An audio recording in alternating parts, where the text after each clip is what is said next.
Welcome to, I look like Little Miss Red Riding Hood. I guess Little Blue Red Riding Hood. But welcome to another episode of Let's Just Talk About It with your host, Jessica Simone. And today we're going to be breaking down Jasmine Crockett's issue page. Okay. We're going to go through each one, read it, kind of discuss it and talk about it. So you guys, thank you guys for being here. Hit the thumbs up button. Make sure that you are subscribed. And if you're on the TikTok, make sure that you're tapping the screen, sharing the live, engaging, and showing love to your host and our panel. Depending on who's there or whatnot. But thank you all for being here. Thank y'all for yeah, and to those who have already voted yesterday and today for Jasmine Crockett for Senate, I just want to say W to you guys. All right. Sash, welcome in. How are you? I did not, Kay. What happened? What did you do? So if you have a second device, y'all know what it is. Put it in the YouTube, engage in the comments, hit that thumbs up button and subscribe. We got to get our hours. We now need 455 hours for the first level of monetization.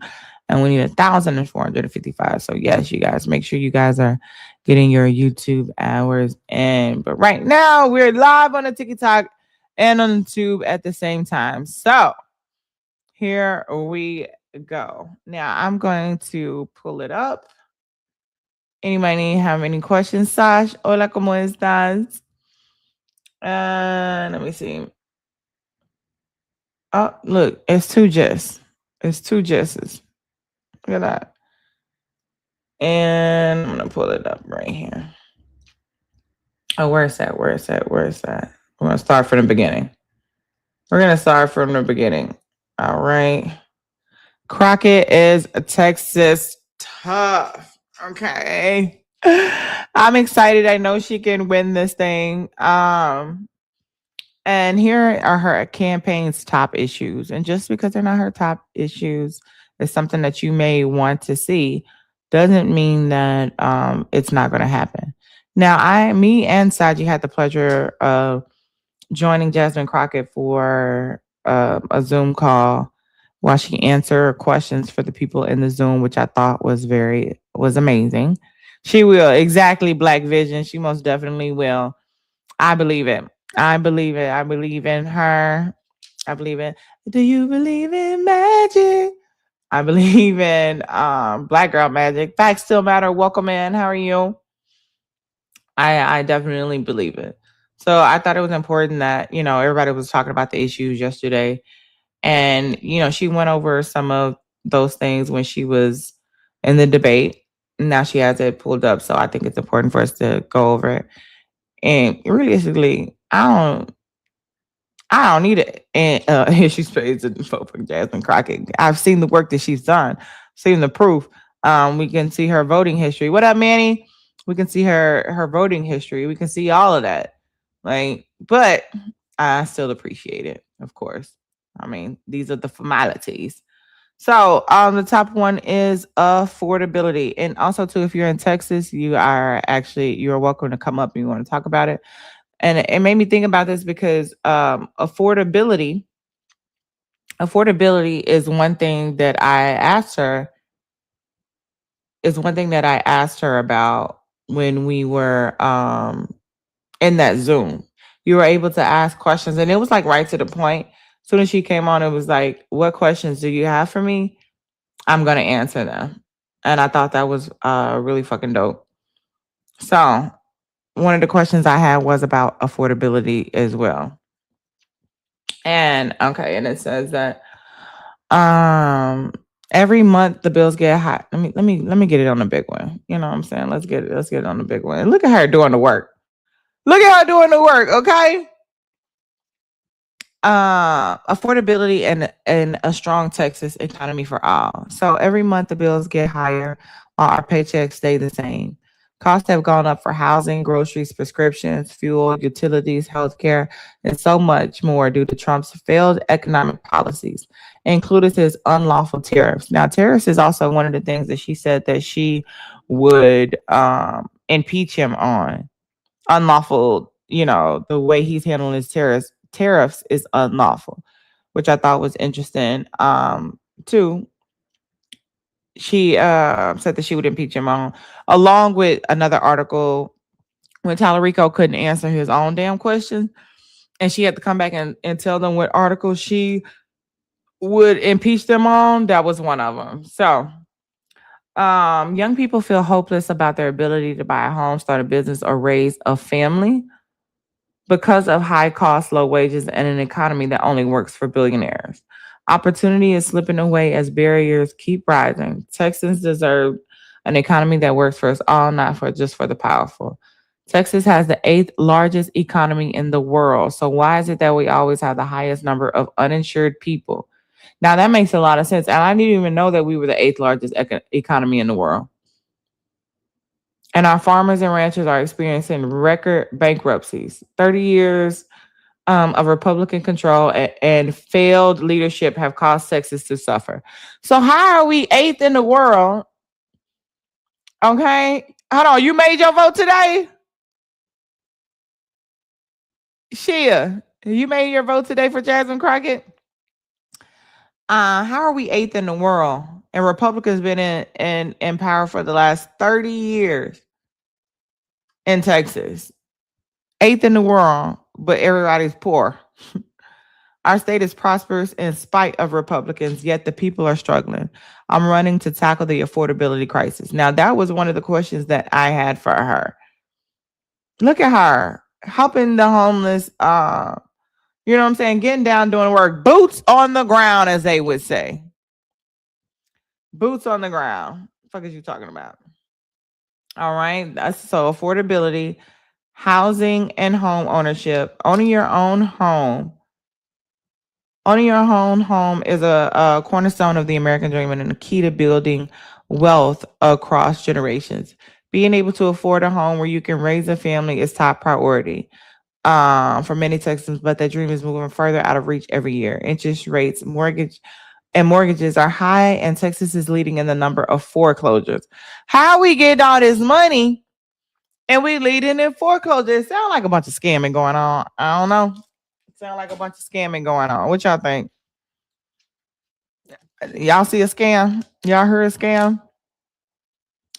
That's not a budgeting issue. That's the result of failed policies. A combination of housing and worker shortage, plus the additional financial impacts of Trump's tariffs and bad government policies. So I also too want to say that Huffines is running for comptroller, and they control a lot of the government's money. That's how they can keep the money. Thank you for getting your daily heart me. Um, that's how they can. They're in control of the money, and the last thing we want is them to be in control of the money. Because what are y'all doing with it if not for the people? Food security and supporting Texas. Food security and supporting Texas agriculture. From rising grocery bills to school meal costs, families are feeling the pinch. When I served on the agriculture committee, I worked closely with our farmers and ranchers to understand their challenges.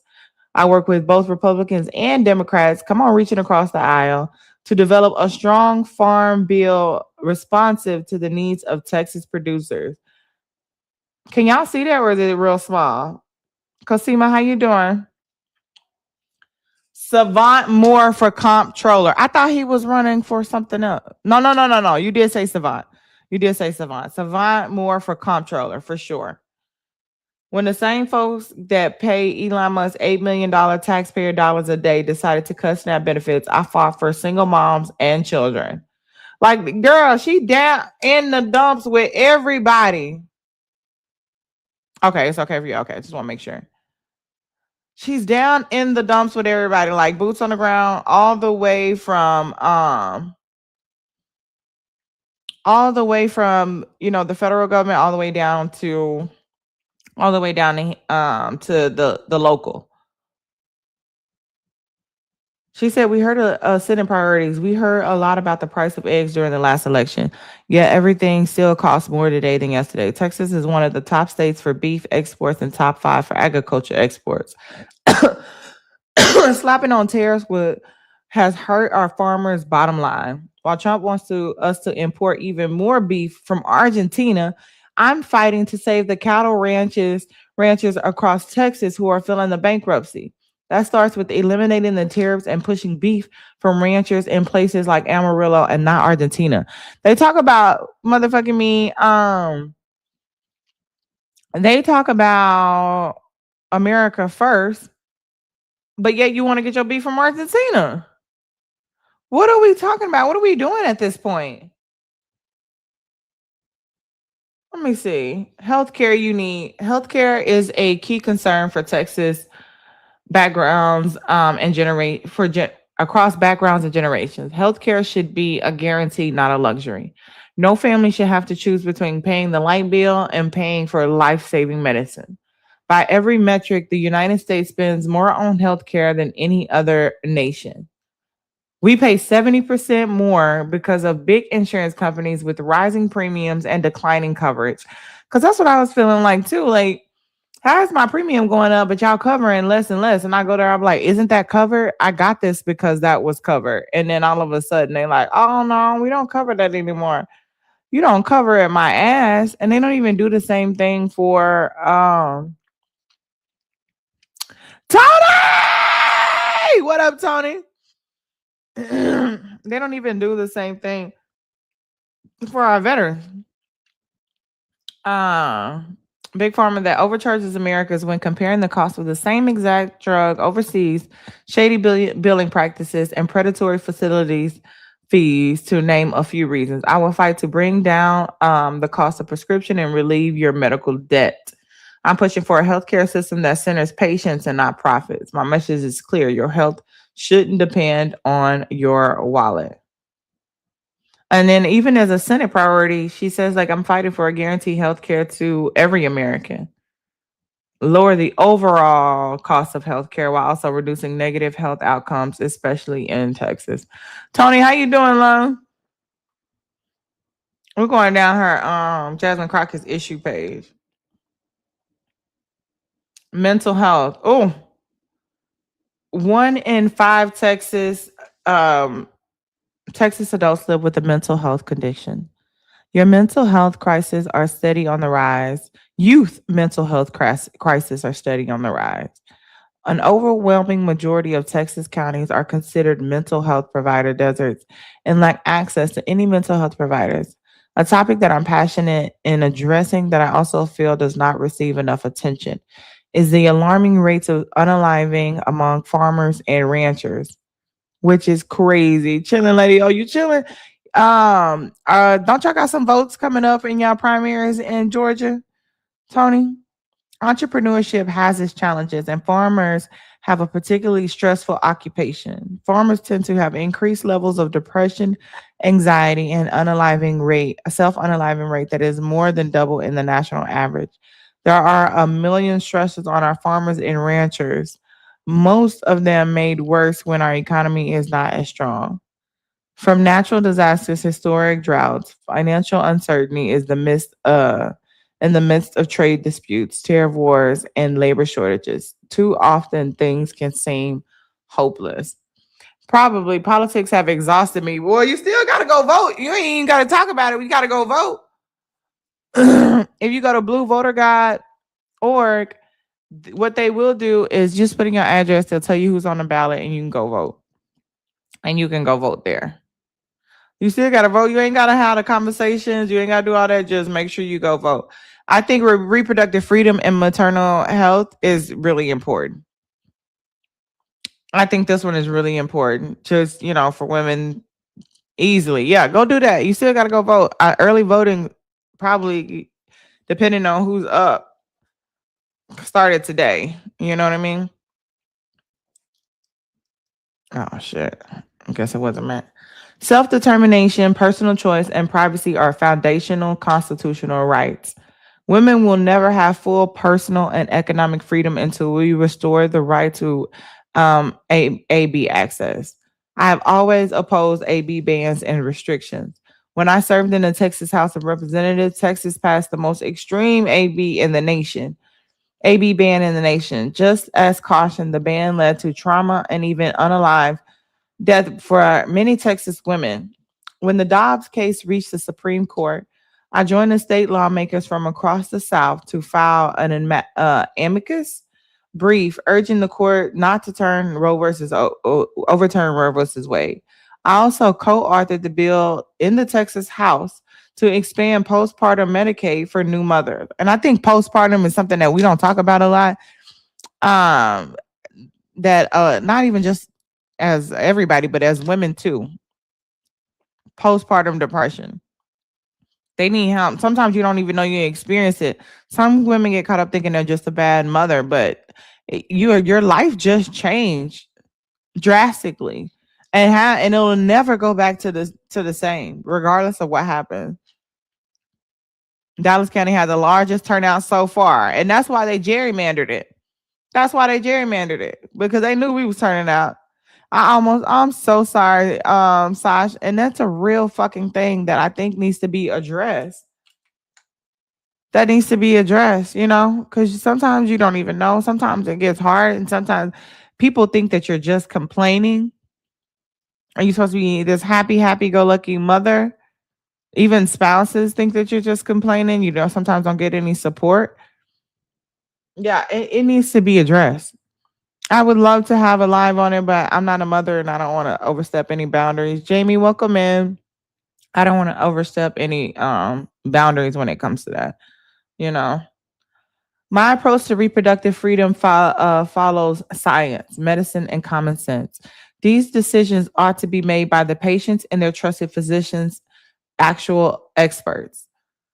I want Texas to be able to access the care that they deserve in their community, not to be forced to flee the state if they can afford to, or remain pregnant against their wishes if they cannot. It's no coincidence that Texas has a maternal mortality and morbidity crisis, with Black women at the greatest risk of death during childbirth. Decades of abortion restrictions and defunding reproductive health care have worsened health care outcomes for all Texas. I just love me some Jasmine. Look at her. And it's crazy because she looks better with age. Women are very important in a family ecosystem. Exactly. Like how much they take care of just the whole house, including the spouse. They're like, I work and I bring on the bills, but yeah, you don't even know where to go pay them at. You don't know what's on auto pay and what's not. You don't know the money that we moved around. You don't know what size the kids wear. You don't know what groceries are in the house. You don't even know what I put in your food. So please stop fucking with me. Okay. So, me too, right? That's how I feel. Ingrid, I was looking at some of my older pictures, and I was like, I look older back then. I'm like, I'm just aging like fine wine. Like the fuck? Now, if I could just get in the gym, that would help me out a whole lot. Okay. Workers' rights. Here we go. Labor unions and their organizing efforts have secured many of the workplace protections, safety standards, fair pay, and benefits so many of us rely on that so many of us rely on today. I am honored to have enjoyed the support of various labor groups, including SEIU Texas, that has endorsed our campaign for the U.S. Senate. Shout out to the person who is over on YouTube. You don't know what yeah, exactly that part aside. So you need to pipe down. Hey, Adrian. Um.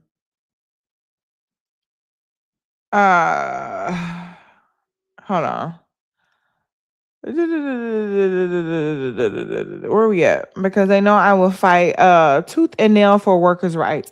I am proud to have a lifetime 100% pro-labor voting record on both the state and federal level. I've marched, rallied, organized, and walked the picket line with union members across my career. In fact, the first job I was as a call service representative, and I saw firsthand how unions had improved working conditions and wages for me. Okay. For the working woman. Okay. Get to knocking doors for Jasmine. That part, Fred. Oh, put me up. Put me up. No, you ain't got no real photo on your picture. Let's see who this is, y'all. No, we're not putting you up. All right. Let's go back to our issues page. There we go. Okay. Put yourself up, baby. What up, I hit the Tony? wrong button. I'm sorry. Okay, no worries. I was sitting there I'm trying to shave and I was trying to turn the volume up and hit the screen by accident. So I hit request. I apologize for what's going on. How you doing? Yeah. You handle your business, girl. Tell them twice what's good. What's the 2K? How's everybody doing? I'm sorry. Please continue. We're doing what you're doing. And check into the new VA regulation that came down to. Okay. Look into that. Okay. I gotta drop that down because I got background noise. But okay, go ahead. Go lady, ahead. stay Love sexy, you. all that good stuff with your smart ass looking into shit, messing everybody's head up, trying to let them know what they really think they don't know. I'm screaming. Okay, we got workers' rights, affordable child care, and universal paid leave. Now, I think that's also a good thing. Y'all don't want to lower you don't want to raise the wage, but and then you want them to have babies, but then you want them to sit at the house. You want everybody to be poor. You want everybody in one of them old ass cabins while you in your fucking yachts and your mansions. Fuck is you talking about? Affordable child care and universal paid leave. Child care is often a second rent payment. Oh my God, like 250 something a month. I have mad respect for Jasmine Crockett, and me too. Like she said, nobody's gonna outwork me, and she is already just working her fucking ass off. Okay, already working her ass off. 17 stops in 2 days is wild. Wild. There are too many families that have to make the tough choice of going back to work just to pay for daycare or putting a career or dream on pause so that they can stay home. Childcare is not an affordability issue, it's a workforce issue, a women's right issue, and an overwhelming majority of caretaking has fallen on women. It's an economic issue. Oh, how cute. I feel like I know that girl in the background. If parents are working, Washington should make it easier, not harder, for them to afford safe, high quality care in the U.S. Senate. I will advance legislation to bring in relief.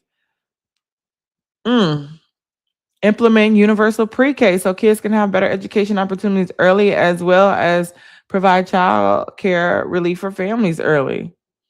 Cap child care costs at a small percentage of the household income.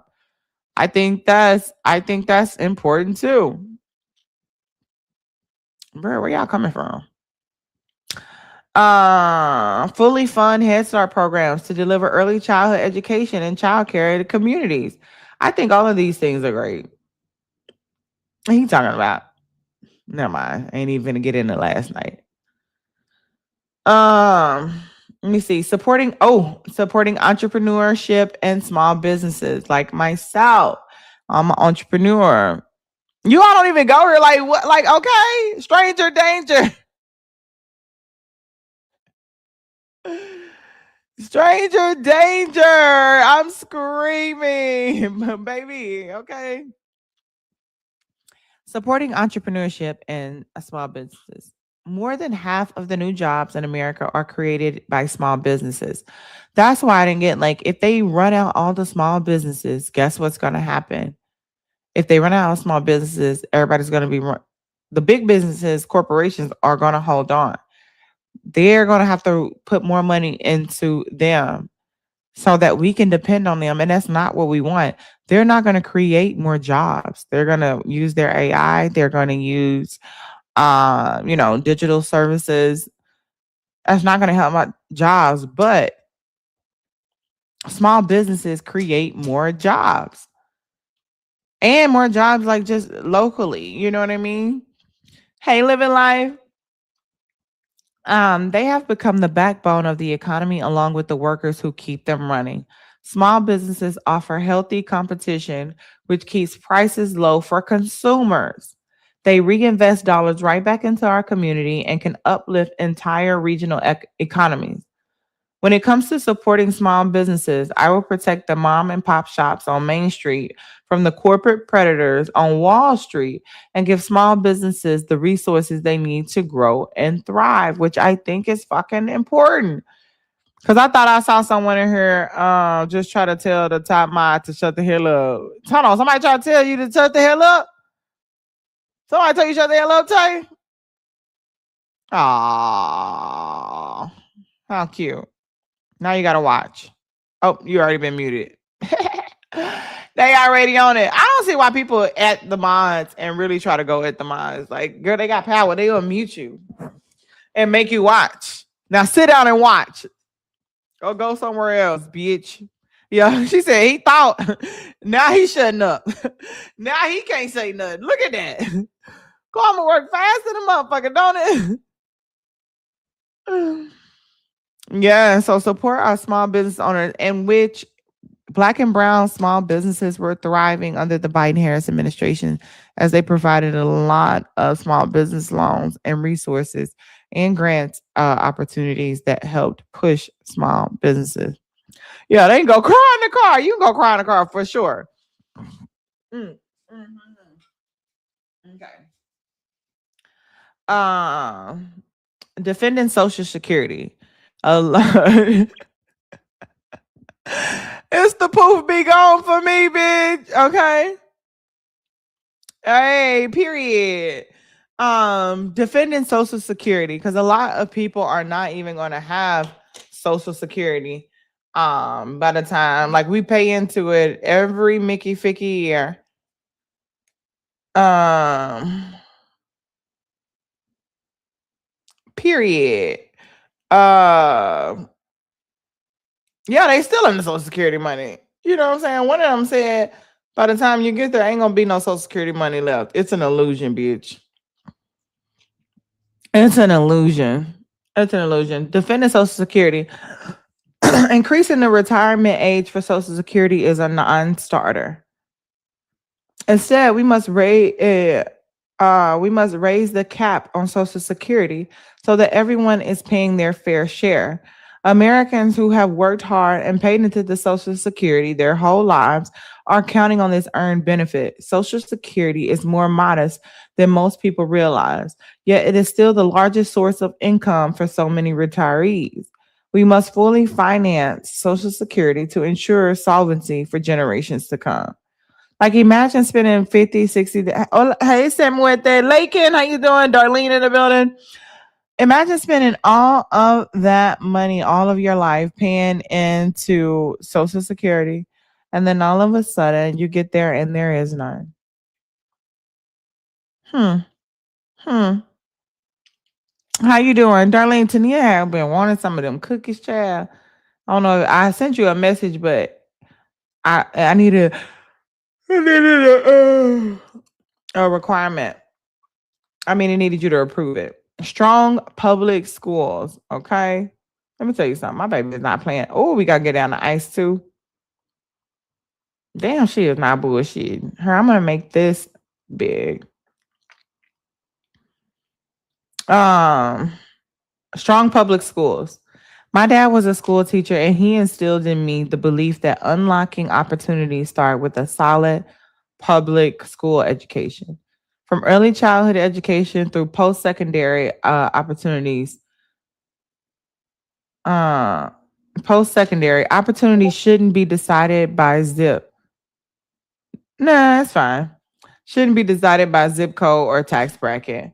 We have a duty to unlock the full potential of each and every child through safe schools and our nurturing learning communities and certified teachers, nurses, counselors, and support the staff that keep a school running. We got in touch with each other. Okay. Let me tell y'all, I love to look at these pictures because it's just again continued proof of like how she's just out and about in the street actually doing the work. Mm-hmm. Look at that. Is that Texas? Or it must be their school. My bad, y'all. I was a little hungry. I'm okay. I'm okay, Lincoln. I can't complain. Supporting entrepreneur. Let me see where we at. Affordable higher education that unlocks careers. Cause that Houston sign ain't it? Is it? Is it? Mm-hmm. Mm.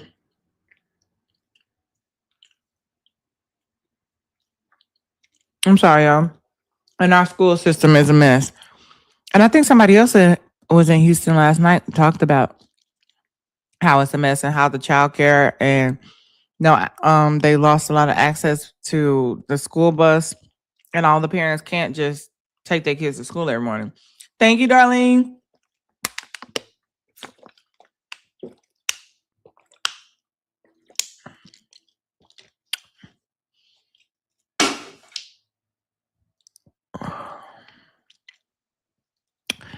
Affordable higher education that unlocks careers. In the modern day, our students need preparation to compete in the global market. The reality for too many families is that the cost of higher education is simply too high. There's not enough assistance, and some will never climb out of the student loan debt. That's yet another policy failure.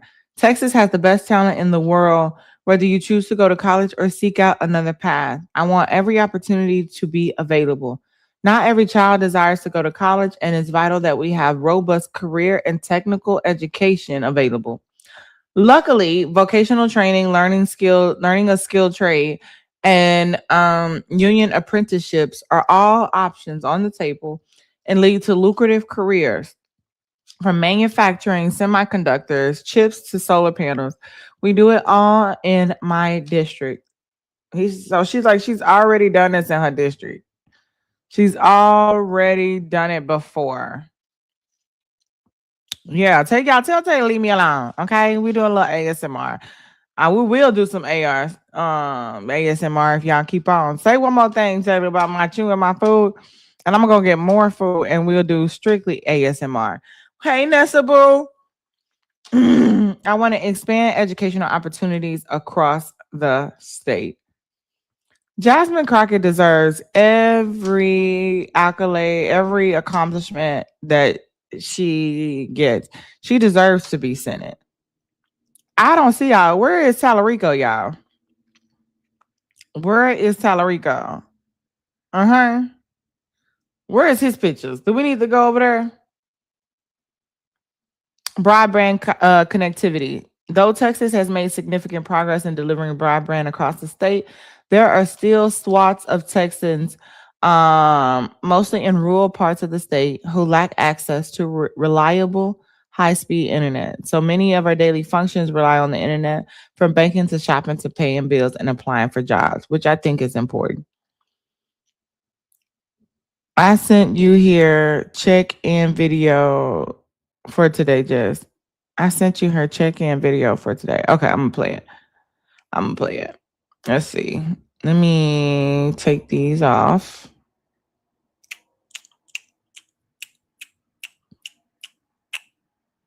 Let me play it real quick. Have a little brief intermission. Taylor, I see you in the box. You want me to let you up?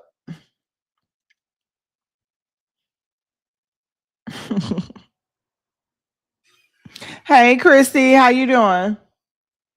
You don't like the movie? Accident? Yes. I got you. Yes. I don't want to be in nobody's business, though. You know what I'm saying? Unless they MAGA. Now, you know, I know, right?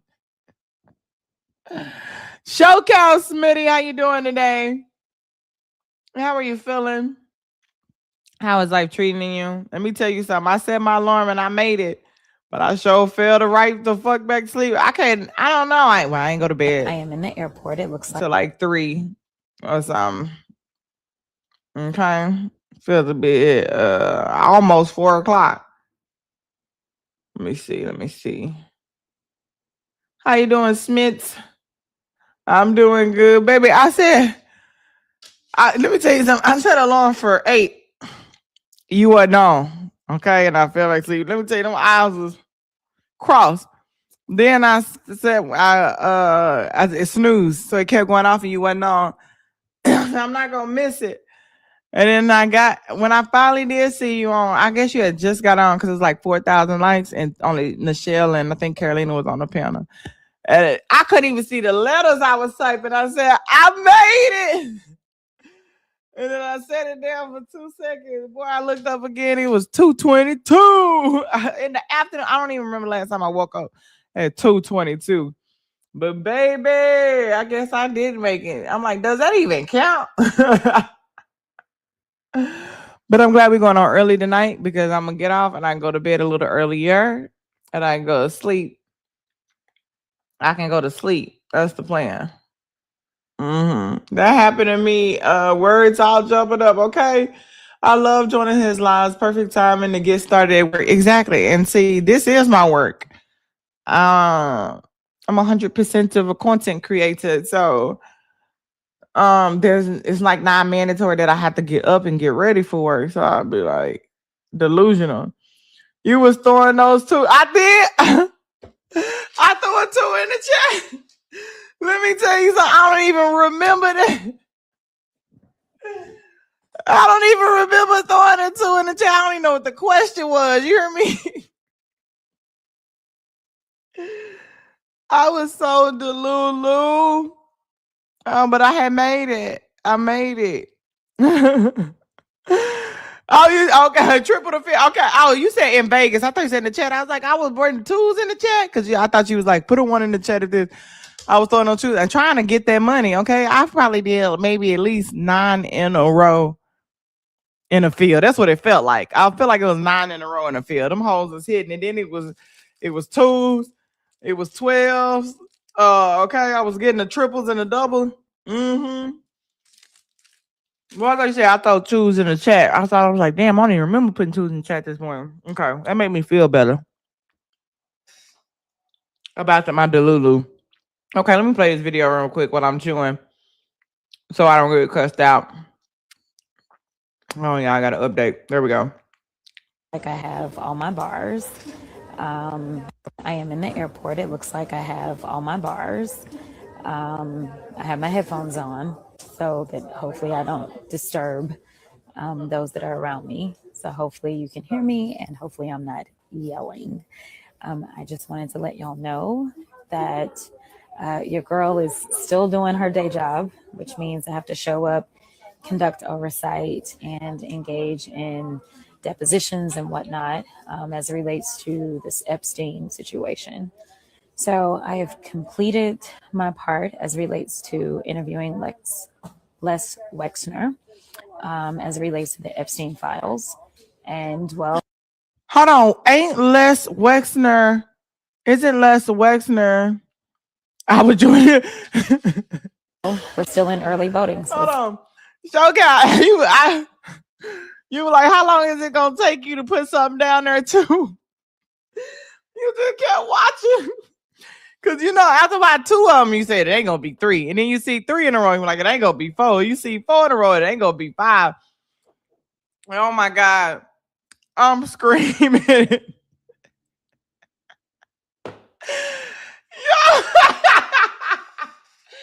And when you wrote that 7 and I said, yay. Okay, my bad, y'all. My bad. Is it? We do have to go to a casino. It don't have to be Vegas because fuck Vegas, but we do. I gotta come to LA. Maybe right up the Yamava. Damn, do they got crabs in Yamava? I'm still mad.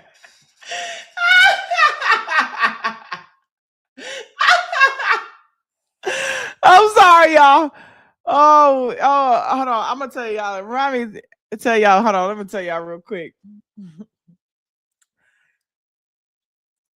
We was in Vegas, right? And Smitty was throwing the dice. Now, mind you, he had lost a couple rounds a little before, so I was like, damn. But then he got on a roll, and then he rolled 7. Now, if you roll 7, you crap out, and everybody at the table lose. All the money gets swiped off the board. When he rolled it, he was stuck in the air like this. You could see the excitement leaving his body, and everybody was like, oh. And, everybody felt so bad. So I said, yay! The look that Smitty gave me, like, Jess, like, nigga, shut the fuck up. What do you mean, yeah? I cannot replicate the look that I got from Smitty, but if I could, every time I see it in my head, I just laugh. He said, oh, hell no. He said, I'm cashing out. I'm getting the fuck out of here. If that was ever a sign to tell me to get off the motherfucking off the table. That was it. I was trying to make everybody feel better because they had lost all their money. Mind you, I didn't have no money out there, okay? So I was just trying to help out. That's it. Oh my God. I'm screaming. Okay. I was crying tears, bitch. Oh, Hakiono, konnichiwa. Okay, kokonita kurete arigato. I'm hollering. That was the funniest shit I ever seen. But we'll definitely have to do something. Like if I come out to, LA, or if you come out to Texas, I got a couple places. Or if I come out to LA, we'll go. But we ain't gotta do Vegas no motherfucking more. But anyways, Lex Wexner, isn't Lex Wexner the owner of Victoria's Secret? He's still alive. Have anybody seen the Victoria's Secret story on Hulu? Anybody put a one in the chat if you've seen the Victoria's Secret story on Hulu. I watched that shit. It's like Jeff came in and he just handed it over to him. I don't know if it was blackmail. I don't know if he was just giving him all the access he needed, but he pretty much handed the business. It was like Jeff was running around calling the shots to every fucking body. And Bath and Body Works, Abercrombie. Oh my God, that is a good watch. Please go watch that. Okay. Oh my God. Okay, here we go, y'all. But he owns all the stores. He owns everything. Here we go. Let me run it back a little bit. Relates to interviewing Les Wexner as it relates to the Epstein files. And well, we're still in early voting. So it's day 2 of early voting for all my Texans. I hope you've had a chance to get out there. Mad love to Dallas County, the largest turnout in the entire state. Yes, we beat Harris County on yesterday, and 55% of the people that voted on yesterday were not necessarily expected to vote. Only 45% of the people that voted yesterday were people that typically vote. So this is great. 20% of the voters in Dallas County on yesterday were first-time voters. I can't wait to evaluate the other numbers throughout the state of Texas and see how many other first-time voters we had, and those that typically don't vote that we had, but feeling really excited about this. This is my theory at work, just to make it a little bit more plain. Even in a presidential primary in Dallas County, we only see maybe 4,000 votes on day 1 of early voting. We saw over 12,000 votes. Y'all, we can do this. That's triple. This. Like, just shut out all the noise and the hate, and let's do what we do best. It's time to excite the base. It's time to get us out. It's time to talk to people that truly don't feel like anybody's fighting for them, but they know that I'm about this life. So anyway, still doing my day job, but I want to let y'all know, specifically if you're in Austin, that I am on my way. I would turn this around, but you can't see. But yes, maybe you can't see. Oh, there you go. Headed to Austin. So I'm headed to Austin.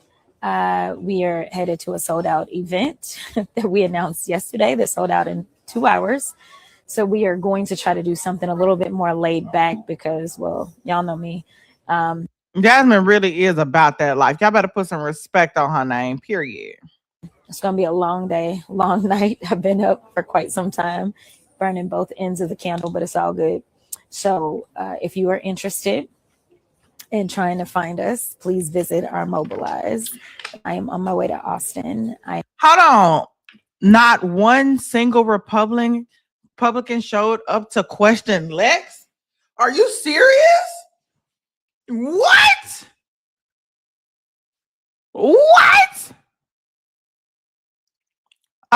She said, Harris County was near 20,000. This is amazing. It's almost double Dems than Republicans. Wow. Honestly, going through those files and run a campaign, going through those files, running the campaign, and working in Congress all at the same time. You better put some respect on her name. This motherfucker don't gotta fly back and forth to Timbuktu to DC. Not even Massey. But who was that last night sicking on Massey Duck? I can't remember, but it was somebody. I'm going to have a fireside chat, and then hopefully you can find me in a bar because, you know, we talk to everybody. And I'm probably going to need a drink. Girl, I Being heard perfectly honest. Before we head off, as I've got a bunch of events back up in North Texas. So Central Texas, we are on our way. Pull up. Austin and all surrounding areas. Just visit our Mobilize. It is Jasmine for us on Mobilize. All right. See y'all soon. Bye. Pull up and motorcades. I got a show today. It's all I'm trying to do. Hustle and motivate. Choppers a throwaway. Hustle to overweight. Everybody, make sure when y'all see Jasmine Crockett's post from her page, like just repost it.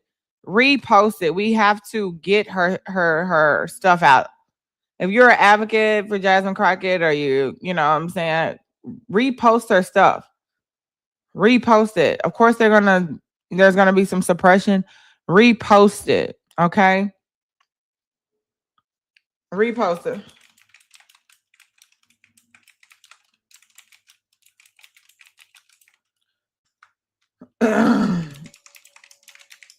Share the live to Jasmine. Like, girl, come on in, okay? Come on in, Gig. Come on in, Gig. What's SSRI? What is SSRI?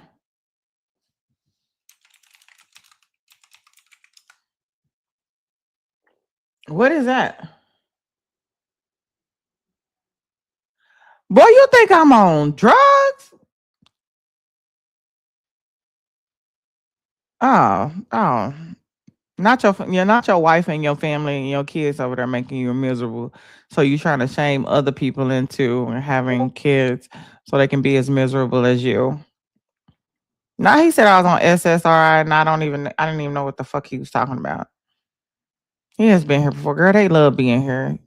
They love being here. Just ignore them like they mama do, and just let them talk and help the algorithm. Thank you so much. I appreciate it. Period, Darren. Period. Okay. At least change the prompt to what? Change the prompt to what? What should I change it to? Let me know. Talk to her. To what we were talking about last night. That's why he knows. I know, Darlene, baby. Hey, y'all, even if he at you, y'all don't even at him, okay? Don't even at him. I want to ignore him like his mama do. Imagine coming in the room screaming and nobody even turn their head. Imagine coming in in the room screaming and nobody even turn their head. It's gonna join something like a random TikTok live. It's gonna be Jasmine Crockett, in which I saw her join Courthouse Couture, join her live as with Erica, Black Girls Who Brunch. And I can't remember the other girl name, but I ended up following her too. Like, girl, the face is louder than him, okay? Are you asking for real this time, Niecy? Okay. I didn't know if it was another accident.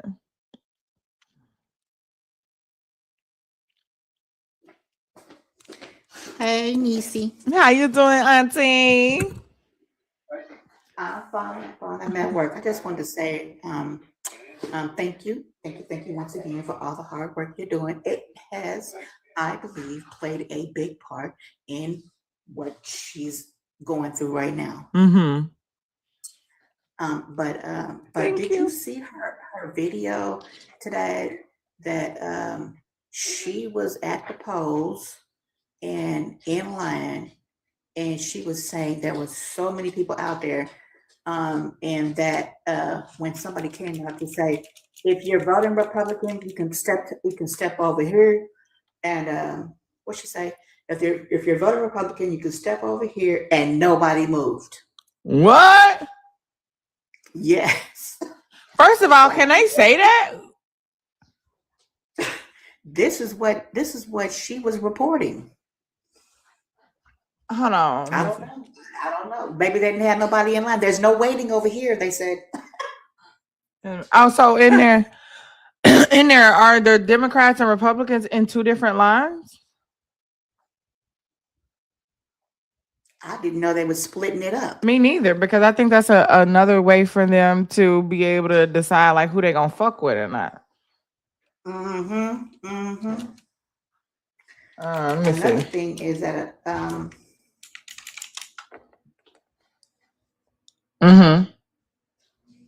another thing is that real quick, that this other woman was reporting that she was down there. She was getting ready to vote from, our girl. I'm currently And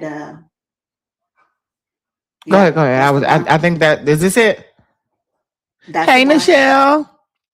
How you doing, boy? Let me play it real quick.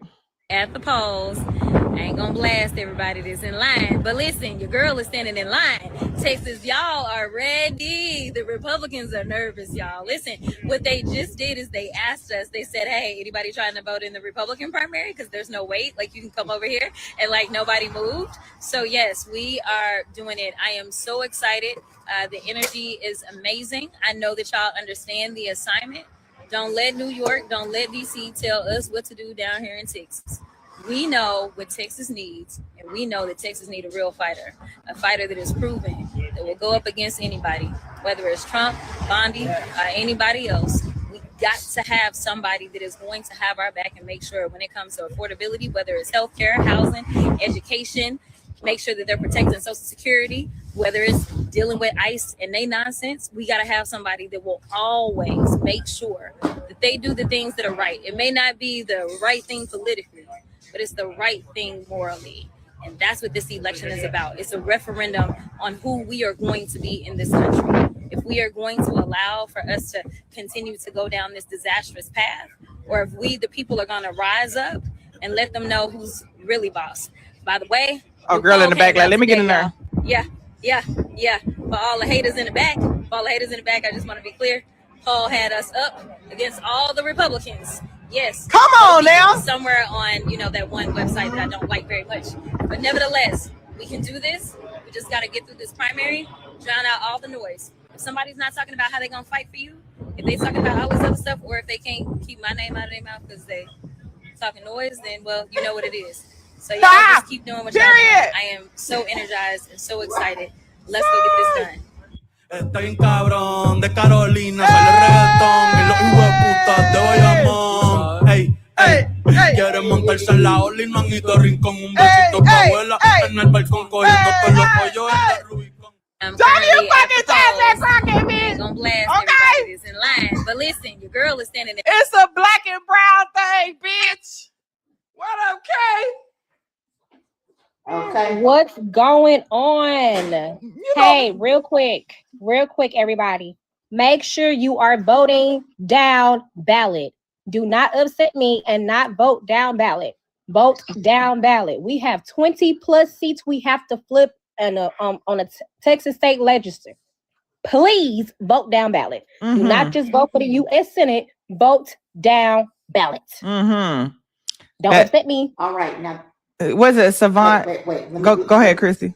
Let me just say this because I gotta run. Now the reason off of her what she just said, because the woman another woman in Texas, like I said, was getting ready to vote for her.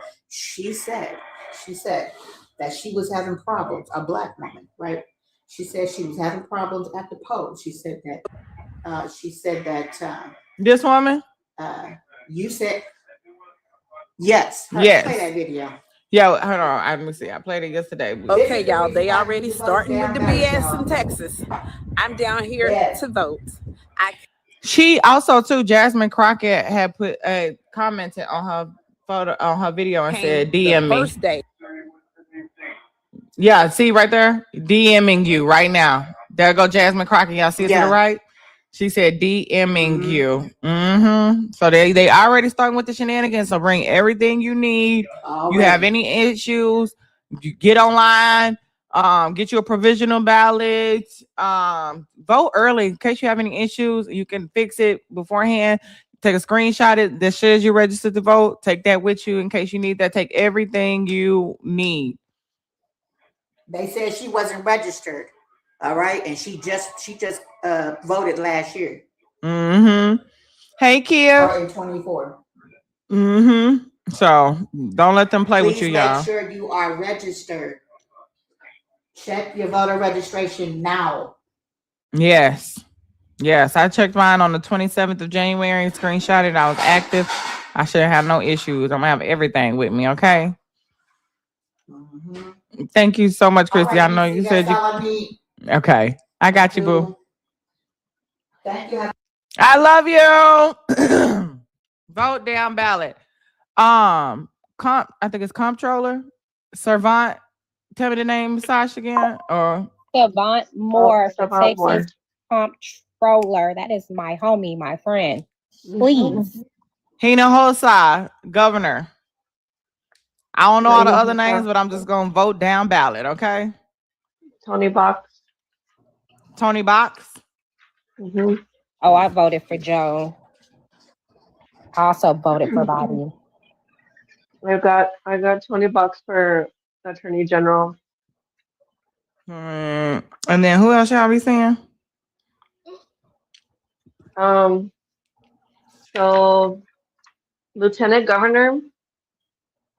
It was a split for me between Vicky Goodwin and Marcos Velez. They're both that good. on the ballot too. I put that on the Brazoria County ballot, those two, because I was hearing things about the other guys that sounded good. Yeah, they're both good candidates. The Apostle County Democrats endorsed Vicky Goodwin, so I might go with her. It's a split. Vicky Goodwin, I think, has a little bit more experience than Marcos Velez, but they both are good candidates. Got you. About I don't know how to pronounce his last name, so I'm not going to say it because I don't want to disrespect him. He is more of a working class lieutenant governor. Like, he really, really supports the working class. That's the same with Bobby Cole. Bobby Cole is like really, really working class, bringing the power towards the working class. So it just depends on how you subscribe. Also, those races are going to be in runoffs anyway, so we're gonna have to see who's going to be the front runner candidates in the runoff. Yeah. But the ones that we really need is we need Gina Hinojosa, Savant Moore, and of course Jasmine Crockett. That's who we know, because her fines is because allegedly he bought one of Jeffrey's ranches in New Mexico, and he got signs that is that on purpose or on accident? I don't think anything's by accident. No. Christy, the first time it was an accident, the second time it was on purpose. So I didn't know if it was on purpose or accident. It was on purpose. No, yeah. Listen, you need to play that video from that other woman, for your community. Okay. Okay, I got you. We played it last night, but I'm gonna play it again for the new people in here. Okay. Okay, got you. All right, bye-bye. I love you. What about the Justice of the Peace, Supreme Court? Is everybody's the same or is it different? Oh my God! Thank you, LM. Drop some crowns for Big LM in the building. Let me see, Supreme Court. I don't know. I do know a lot of seats, like judges' seats, are in my county are not. Nobody's running. I started to put my own damn name in there. Really? I be the judge in the motherfucking jury, and so I listen to all the. That's the way you get the tea. Yeah, I think they're different because I have different judges in my county. But even the Supreme Court. Hold on, let me double check. Bree, that witch in the building. What up, Bree? Resisted. Oh no, I would say I'm gonna put my own name in there. Okay. Supreme Court placed place 7. Appeals court, place 3. Are you on? Are you on Blue Voter Guide? Oh no, I got my sample ballot up for my county and my precinct. I'm just reading them off to see if everybody else is the same. Cause let me see.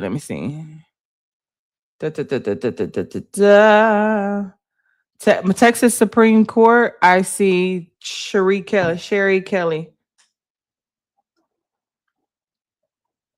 Hold on, because that name does sound familiar. Let me see. What county are you in? Oh girl, I text it to you. Okay. For the crazies. Christian Hawkins, Gordon Goodman. Okay, yes. Okay. So for that one, okay, I see it. Mm-hmm. So yes, I think it's the same. I did Gordon Goodman. I met Gordon Goodman. Real nice fella.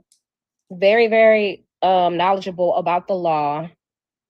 If you want justice with a good man, you'll vote for Goodman. Okay. That's his slogan. It's so cute. Place 8 is Gisela. There's only one person. Yeah. Oh, that's the House of Representatives. I don't know. I just don't trust white I'm screaming. Do you have something about the Justice 14 Court of Appeals, place 7? Hold on, Justine Court of Appeals. I think I just saw that. No, hold on.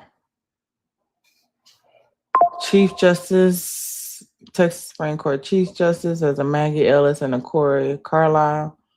I did Maggie. Mm-hmm.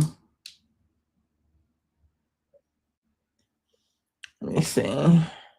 Texas Court of Criminal Appeals, place 9 is only one person. Appeals 4, I see Audra Riley. She only one on there, but I'm voting for the black woman, okay?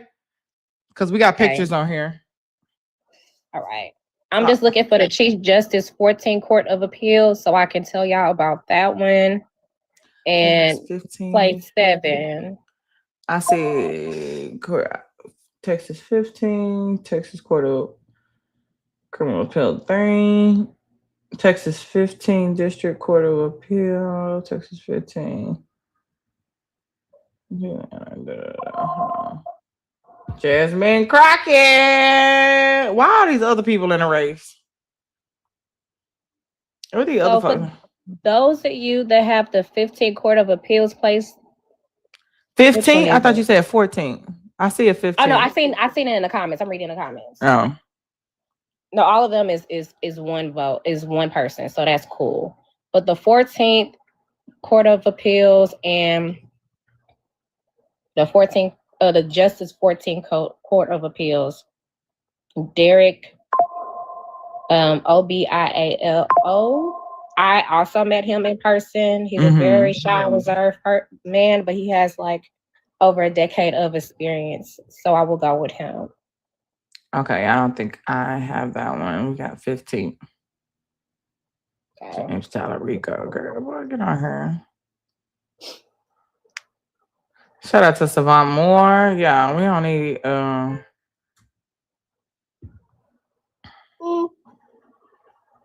I have something to say about that race too, but I'm gonna wait until after the primary.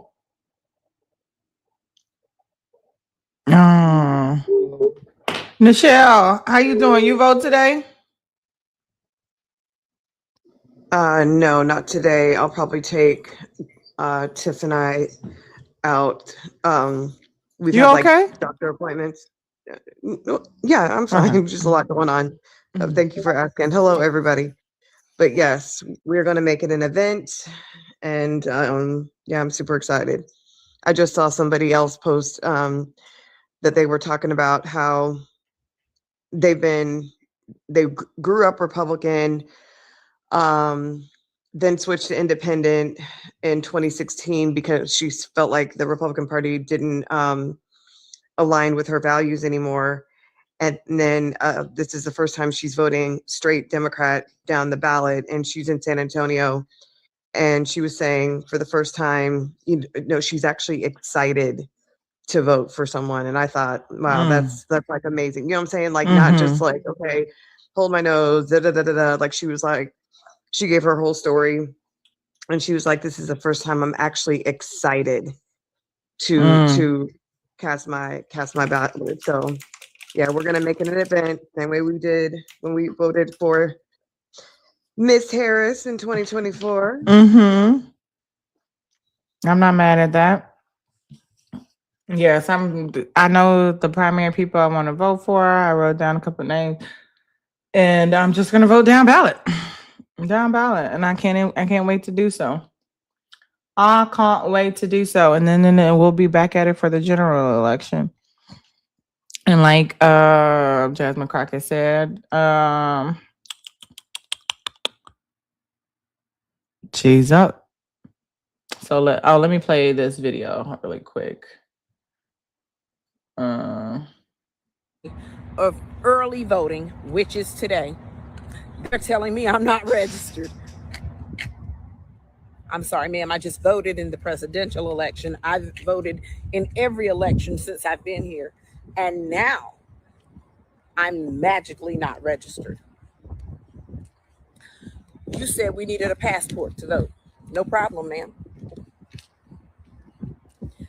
Now you said I can't use this because it's not pulling anything up. My name isn't in here, this, that, and the third. I need to go and get my driver's license. Okay, I'm going to walk back to the car and get my license, but I'm going to tell you what I'm not going to do. I'm not going to leave here without voting. Listen, baby, tighten up and get it right. Call who you need to call, do what you need to do. Because today, I'm voting, boo-boo. This day, I shall vote. This day shall not end without me voting. You understand me? Because I'm following the rules, I'm following the regulations, I'm doing what you said I need to do, the whole 9 yards. So at the close of this day, I'm going to have that little on my chest. Say it with your chest, because I'm voting today. Say it with your chest. Okay, y'all, they already starting with the BS. They going to keep playing with the BS. That's why it's very important that we just continue to remind everybody every single day.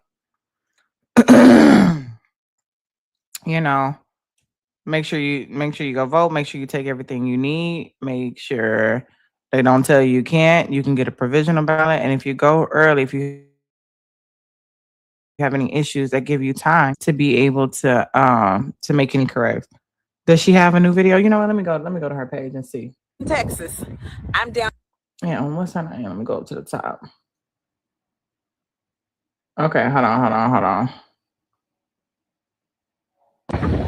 Y'all see this sticker, right? So you know what it means. Okay, so full transparency. There were some really nice people in the office, but also I think that this election, because the rules have changed, they are making it a little more difficult for us to do what we do, like we're doing it for TV. No, seriously. And I know I joke a lot, but in all seriousness, make sure that everything you need is together. Some of them are going to ask you for a passport. She did it, Joe. Ask for your driver's license. Some are going to ask for your birth certificate, which is crazy, and your driver's license. I ended up, God, that's a lot of noise. I ended up doing a provisional ballot. I pray that it gets counted. I put it in the envelope myself. The election workers sealed it. So I know I cast my ballot, and that is what's important. This election is paramount to our future, to the future of our children, to the future of our democracy. Yes. And we need to get out and vote like our life depends on it, because it literally does. And it may take some time. They may give you the runaround. They may ask you for this or send you back for that or just whatever. Cooperate. Be nice. Even when you lose your cool, be nice. Don't lose it. end up with one of these. This is your end result. You just want to do this. That's all you want. So get out there, rock the vote, and let's rock it for Crockett. Rock it for Crockett. Let's do it until we can't do it anymore. You understand me? If you need to give somebody a ride, give them a ride. If you know somebody who I'm not going, ask them why. I hate it when people tell me their vote doesn't count. If it's not important or if it doesn't count, why do they try and take it from you? Ooh. I don't want anything that doesn't count or anything that is not valuable. The only way they want it is because it has value. Mm-hmm. Please. Turn left onto South Main Street, then take the first left onto Interstate 20 West. Girl, not they telling you where you at, okay? Y'all, it does count. Nobody has ever tried to take something that wasn't valuable from you, okay? Remember that. And then this first comment say, if standing on business was a purpose, okay? This girl, the next person said, I'm watching see. I'm taking my birth certificate, passport, driver's license, library card, social security card, electric bill, card note, Costco card, everything. Don't play with us. Okay. And they said this is wild because the SAVE Act has not passed. I repeat, it has not passed the Senate. So what they are doing is illegal. Rooting for Jasmine from Maryland. Okay. Trump is so afraid of being impeached that I can't say that.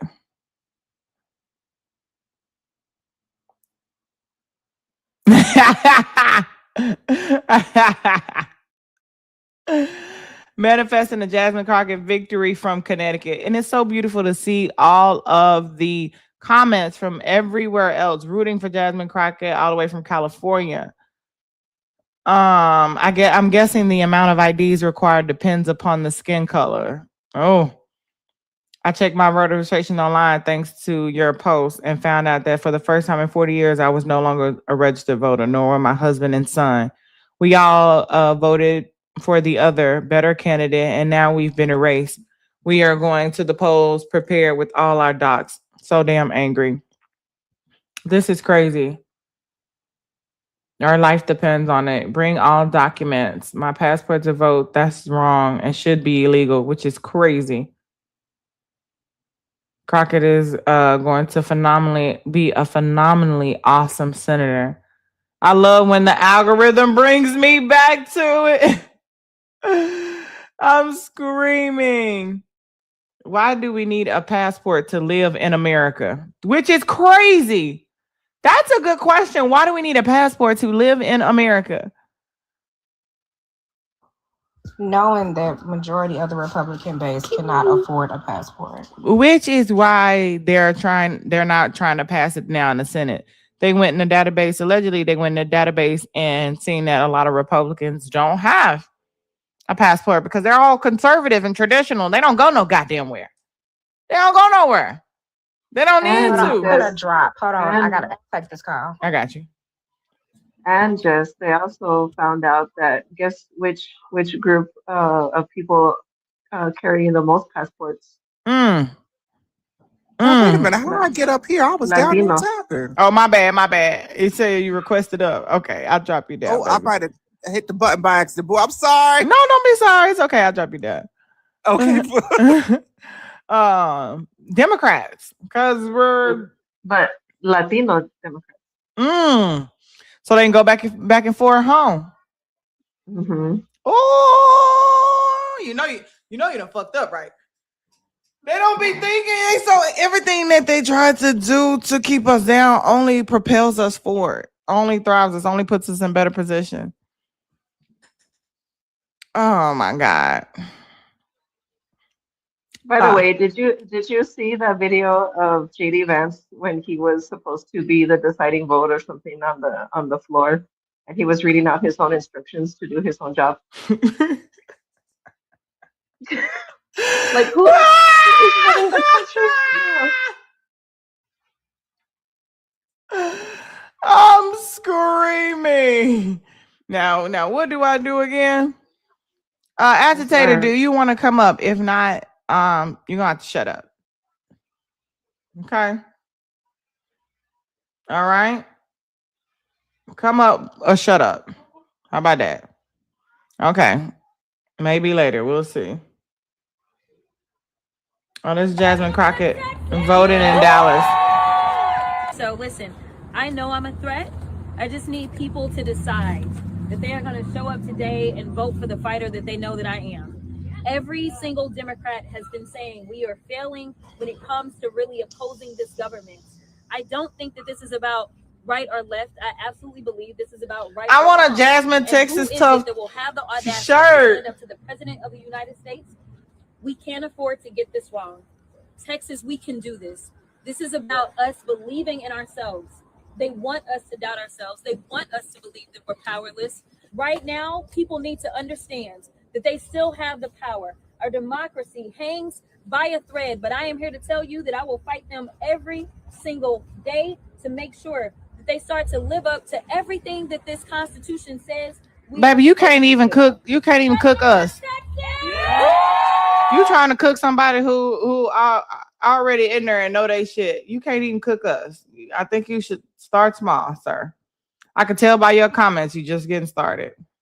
It was the first day of early voting in Texas, and I'm proud to say that I casted my ballot for the Congresswoman Jasmine Felicia Crockett. You may have voted for her because she's a fighter. I voted for her because she's also a giver. He has given over $600,000 to down ballot races at the state and federal level. He doesn't just care if she wins. He wants to turn this state blue. Voted for her legal experience. I've seen her at National Bar Association meetings, supporting candidates. I know that she wants Well, to you don't even expand the use US seasoning Supreme on your Court, cooking. ensuring justice and liberty for all. I know that if articles of impeachment come to her, she's voting for removal of our current president. Voted for her skill arguing points, the same way that she skillfully handled herself in the Pam Bondi hearing. Voted for her executive presence, her keen ability to still meet any community right where they are. Voted for her support of marginalized communities. She's the only candidate who's made direct policy statement, individuals with disabilities. I voted for her desire to stimulate the economy in the state of Texas.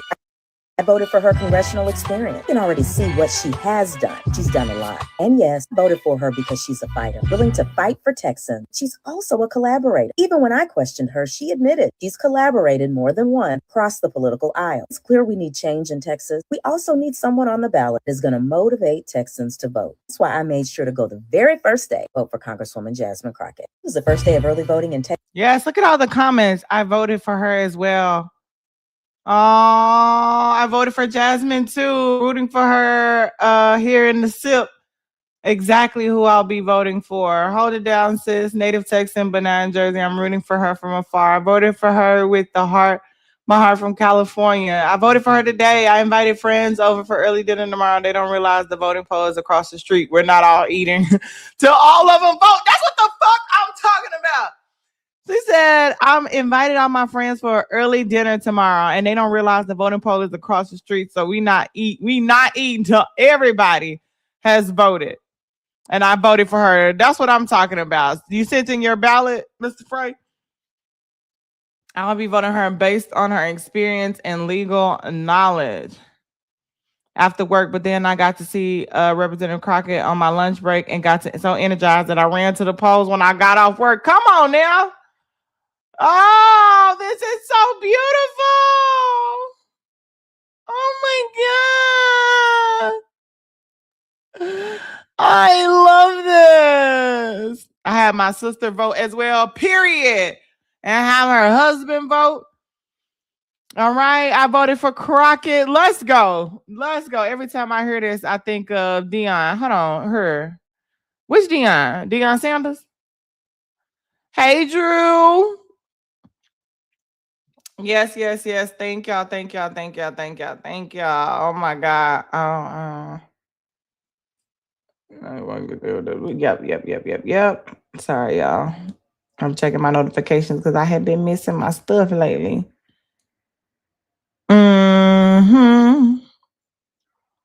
Hey, Angel. Hey, how are y'all? Blessed and highly favored. How about yourself? Blessed, black, and highly favored. Come on now. You voted already? I did. I am grateful that it is done. Now we got to get everybody else to the polls. I know. That's what I'm like. We're gonna talk about it every day until until she's elected, pretty much. Okay. Yes. Mm-hmm. I had to do a jump scare on Threads today that talk about, somebody blackmailing me and now I have y'all's attention. Go vote. I know those videos and say, let me tell you how my baby daddy some. And then they sit down and be like, yes, now that I got your attention, make sure that you vote for Jasmine Crockett. I think we should do one of them every single day. Yes. A different story. They're gonna be like, damn, she got me again. She got Amber. me. Amber in the building. That made me laugh. Hey, Amber. How are you? Yes, we were going over her issues page earlier, and then we came across the video of her giving an update about Lex Wexner and the polls and being up. I really, really think that everybody is coming through for her. In a way that they didn't expect. And I know they know it because I know they know she a threat, because if they wasn't, why is Governor Abbott spending $1 million attack ad when you're not even running for the Senate?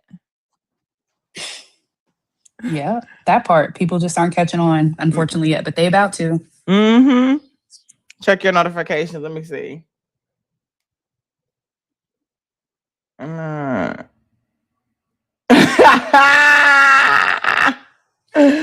Drop some massive crowns in the chat for Mr. Frey for the $150. It says, sorry, it's late, but better late than never. Thank you so much. I want to see nothing but massive crowns right now. Massive crown.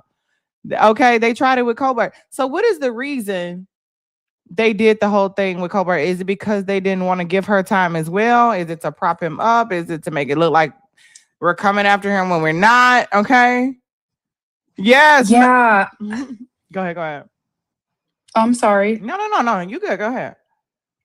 Yeah, no, I think it's a little bit of both, right? Like the way I read it and the way I interpreted it is that because she hasn't been on that show since she's been a Senate candidate. And so I interpreted it as because of the FCC rules, if they aired it with him, they had to give her the same opportunity and time. And so he essentially said, I don't want to do that. I just rather put it on streaming. And then they played victim.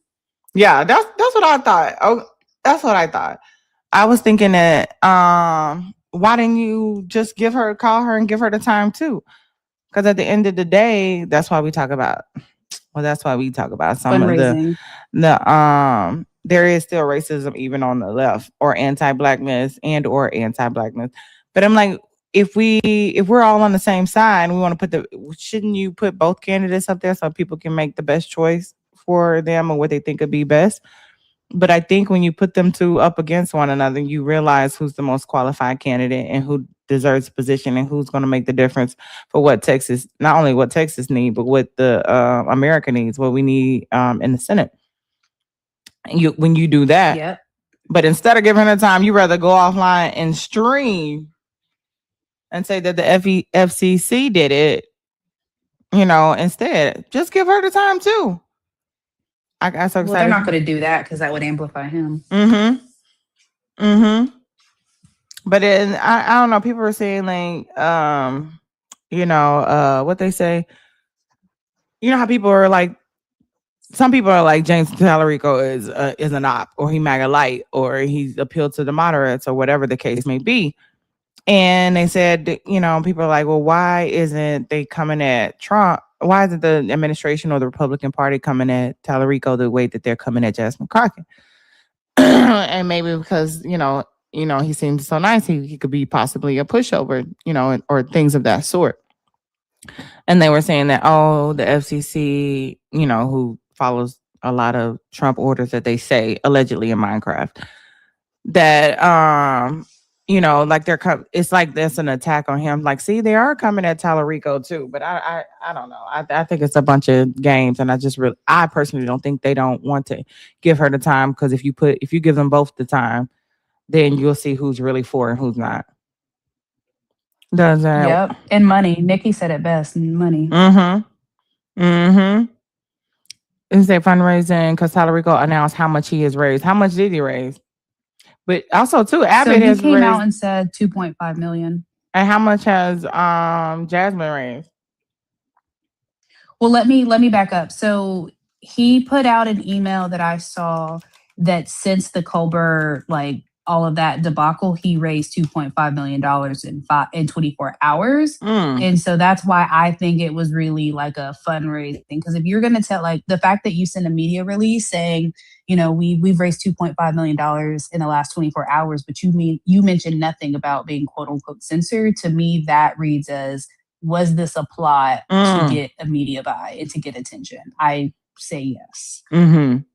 And I would have to agree, because it said as of February 12th, this is February 12th, he has raised over $20 million for his 2026 U.S. Senate bid, including $7.4 million in the first week of 2026 alone, according to the Texas Tribune. Let me see about Jasmine Crockett. And you know, Jasmine Crockett said that the polls came out, and she is leading against all of the Republicans.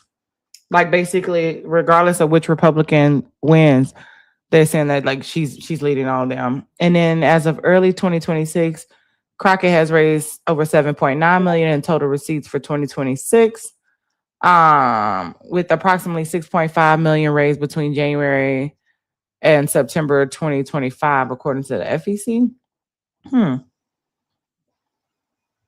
January and September 2025. Earlier reports indicated her campaign had roughly $4.6 million in cash. And like she said, no matter how much she spend, they're gonna overspend her.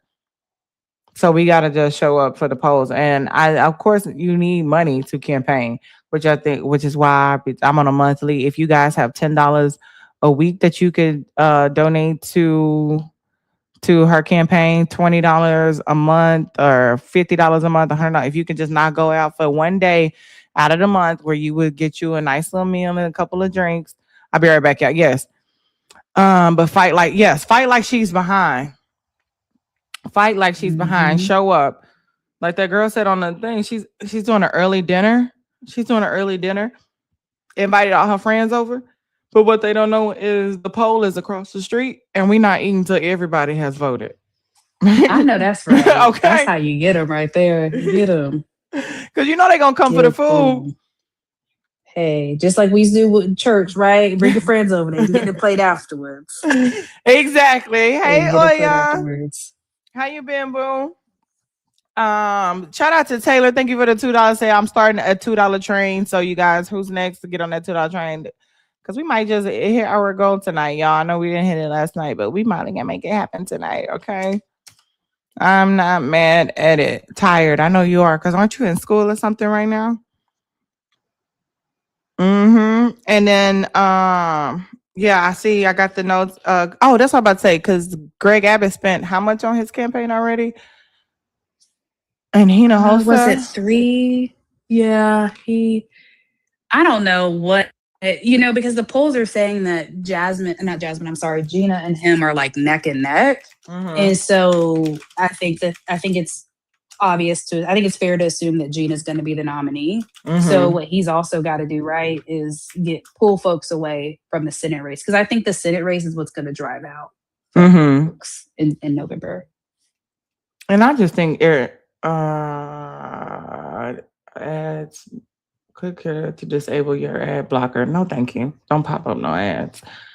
Let me see. Is this a good poll site? Let me see. I ain't never looked at the poll sites. I always see what other people post as far as the polls. Here we go. It got to update for a second. Okay. Hey, but BJ. That money too is like, wow. Yes, he's raised technically more money. I think we've got to look at dates, right? If I'm thinking correctly, I think he raised more money when it was just him versus Colin. So people donated in that race and it just translated over. If I remember correctly, I think his money slowed once Jasmine got in the race, but he's been burning money faster than she has. She said she know numbers, so she probably know how to spend it too. At the end of the day. Talarico, they said average of 2 polls. They say 43, Jasmine 42.5. Oh, this is university. The people have done the University of Houston, Emerson College. U of A say that Jasmine is at 47, he is at 35. Emerson said he is at 47, Jasmine at 38. Pretty much everybody else pretty much has their up, and Texas Southern University don't even have the number for Crockett, so it definitely could be up. If y'all can see that on my back. I'm just looking at Emerson with a side eye, but I recognize my bias. Mm-hmm. Why you look at Emerson with the side eye? I don't know. I just I don't want to be accusatory. Just some of the people pushing it just are a little shady. So I don't know. I don't know nothing about Emerson, but I know about U of H and TSU. Same. TSU. Let me see. They don't have hers, but I'm pretty sure it's up because she's up on all of them. But then it's crazy that the average just come down to 42.5. But I definitely think she's like Smitty said, y'all just really fight like she's behind. Get on the bus and hit the road. Mm-hmm. She's gonna be all over the DFW tomorrow. And I'm gonna get up early and I'm gonna take that drive and I'm going down there and I'm voting either right before or right afterwards. I love it. Yeah, she's in Austin tonight, Dallas tomorrow. She just announced Lubbock on Monday. And then I think she'll be in Houston on Friday.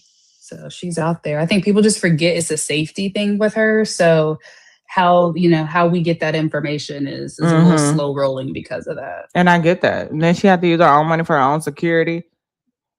Let me see. And I'll really say Tyler Rico can beat anybody but Hunt. Isn't that crazy that the Republicans can see a world where they have a black senator, but some Dems can't?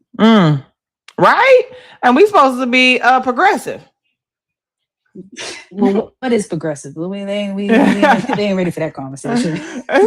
That girl, damn, that needs to be a conversation. We might have that as a topic someday, this week or next week. What is progressive? What is progressive? Because I don't know that it's necessarily for us, to be honest. They say let me see, 43% Crockett, U of H. I think she can beat anybody that go up there. Me personally. And then I think too, we just have to show up. Yeah. And get our friends and family. I already told people I'm giving rides. If you're in the DFW area, I'm giving rides, okay? I'm in Houston. If y'all need rides, let me know. Because sometimes we just need a little help. How many, do you guys know how many polling locations you have? I do not. I know where mine is, especially if they haven't changed it. Vote 411 you can find like your everything, all that information, your polling locations, who's on your ballot, and even like if you have access to a printer to print that out as well. Oh, Archie, was it an accident? Did you not mean to come out? Archie? Oh, that was the accident. I'm sorry. No worries. Drop me down. I was just listening. I got you. Thank you. My bad. My bad. Y'all, there are people in Beaumont. Like, reach out to people. Don't be afraid to reach out to folks if you need help. And this is, like she said, like the other lady said, like this now is our life, our democracy. We already seeing what they are doing, not only to immigrants, but to U.S. citizens. They're unaliving U.S. citizens. They causing chaos where U.S. citizens are losing their life. Use the library if you don't have access to a printer. Yes, you guys can go to the library, and a lot of libraries are also to voting locations. Yeah, just remember you can't take your phones in, and be prepared. I went in here in Houston, and literally the moment I parked my car and opened my door, I had like 5 people in my face handing me stuff. Nothing's wrong with talking with people, but it could be a lot. It was a lot. Handing you stuff like what? They'll give you like lid, or people will be like, here's a slate.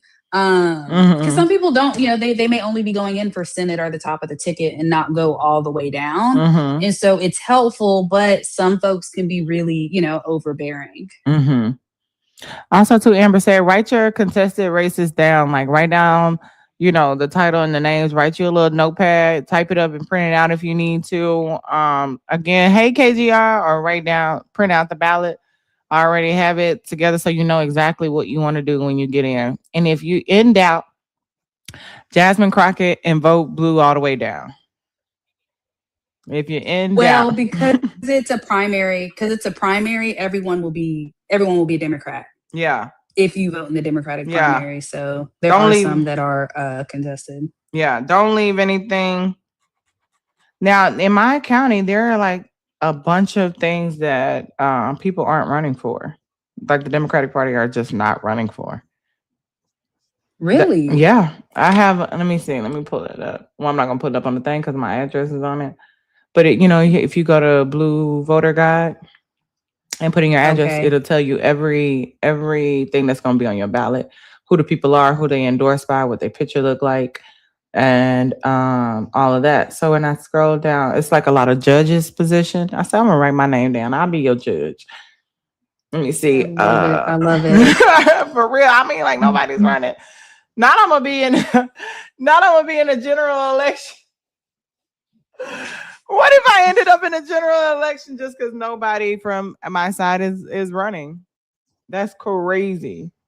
That's the sad thing. Yeah. Somebody mentioned propositions. So they're kind of confusing, but so what I had 114 pieces that I had to vote on. And so the last maybe 10 or so are survey propositions from the Democratic Party. So it's like, do you agree or disagree that I think one of them was folks should have access to healthcare regardless of their their citizenship status. And so those are just agree to disagree. And that helps, in theory, the Texas Democratic Party argue, why they should push for certain policies, especially leading into the state party convention this summer. Go ahead, Sash. 13. Yeah, I actually wanted to go over those propositions because people are a little bit confused about them. So on each ballot, the Republican and the Democratic one, this is like a survey of where they're kind of surveying on how they want to take the party and how people feel and how they want to move the party forward, right? These are not laws. These are not anything that's going to be legislated. It's just an idea of where they want to move the party. So the Republicans get one and the Democrats get one. So if you don't mind, just go ahead, can I read please. them? Yes, of course. Okay, so I'm gonna read the Democratic one first, and then I'm gonna read the Republican one. Okay, so on the Democratic one, Prop 1 is Texas should expand Medicaid and ensure access to affordable health care for all. And Prop 2 is Texans should support humane and dignified immigration policies and pathways to citizenship. Prop 3 is Texans should have the right to make their own healthcare decisions, including reproductive rights. Prop 4 is Texas should address the state's housing crisis in affordability and access to both urban and rural communities. Prop 5, Texas should fund all public schools at the same per pupil rate as the national average. Prop 6, all right, Texas, if you that was an accident. Go ahead. No, you're fine. Prop 6 is secure online voter registration should be accessible to all eligible Texas residents. Prop 7, Texas should have a clean and healthy environment that includes water, air, and biodiversity. Texas should preserve the state's natural, cultural, scenic, and recreational resources. Prop 8, Texas should legalize, and I put this for TikTok friendly, should legalize special leaves for adults and automatically expunge criminal records for past low-level offenses. Prop 9, Texas should raise salaries to at least the national average and should provide a cost of living increase based on the National Consumer Price Index every 2 years to current and retired school and state employees. Prop 10, Texas should ban racially motivated redistricting, ban mid-decade redistricting, and create a nonpartisan redistricting board to redraw lines every 10 years. Prop 11, The working class should be eligible. I'm sorry. The working class should be eligible for greater federal income tax relief and have their tax burden fairly shifted onto the wealthiest. Prop 12. Texas should expand accessible public transportation opportunities in rural and urban communities so residents can get to their workplaces, schools, and healthcare. And the last one, with Prop 13, Texas should prevent individuals with a history of domestic abuse from purchasing firearms by implementing red flag laws. Those sound like good props. Yeah, I personally would vote yes to all of them. Mm-hmm. No, those sound like things that we need, especially like the healthcare, the gun control, the pathway to citizenship. Mm-hmm. So let me read you the ones that are on the Republican one. So this is what they're going to be voting to move the Republican Party forward on. Prop 1, Texas property taxes should be assessed at the purchase price and phased out entirely over the next 6 years through spending reductions. Prop 2, Texas should require any local government budget that raises property taxes to be approved by voters at a November general election. Prop 3, Texas should prohibit denial of healthcare or any medical service based solely on the patient's vaccination status. Prop 4, Texas should require its public schools to teach that life begins at fertilization. Prop 5, Texas should ban gender, sexuality, and reproductive clinics and services in K through 12 schools. Prop 6, Texas should enact term limits on all elected officials. Prop 7, Texas should ban the large-scale export or sale of our groundwater and surface water to any single private or public entity. Prop 8, the Texas legislature should reduce the burden of illegal immigration on taxpayers by ending public services for undocumented immigrants. Prop 9, the Republican-controlled Texas legislature should stop awarding leadership positions, including committee and subcommittee chairmanships and vice chairmanships, to Democrats. And Prop 10. Hold on, read that one more time. Right. I was hoping you would catch that. Read now one more time. The Republican-controlled Texas legislature should stop awarding leadership positions, including committee and subcommittee chairmanships and vice chairmanships, to Democrats. Damn, so we can't even be a part? Nope. Wow. And the last one is Texas should prohibit Sharia law. Sharia law? What's that? It's wild.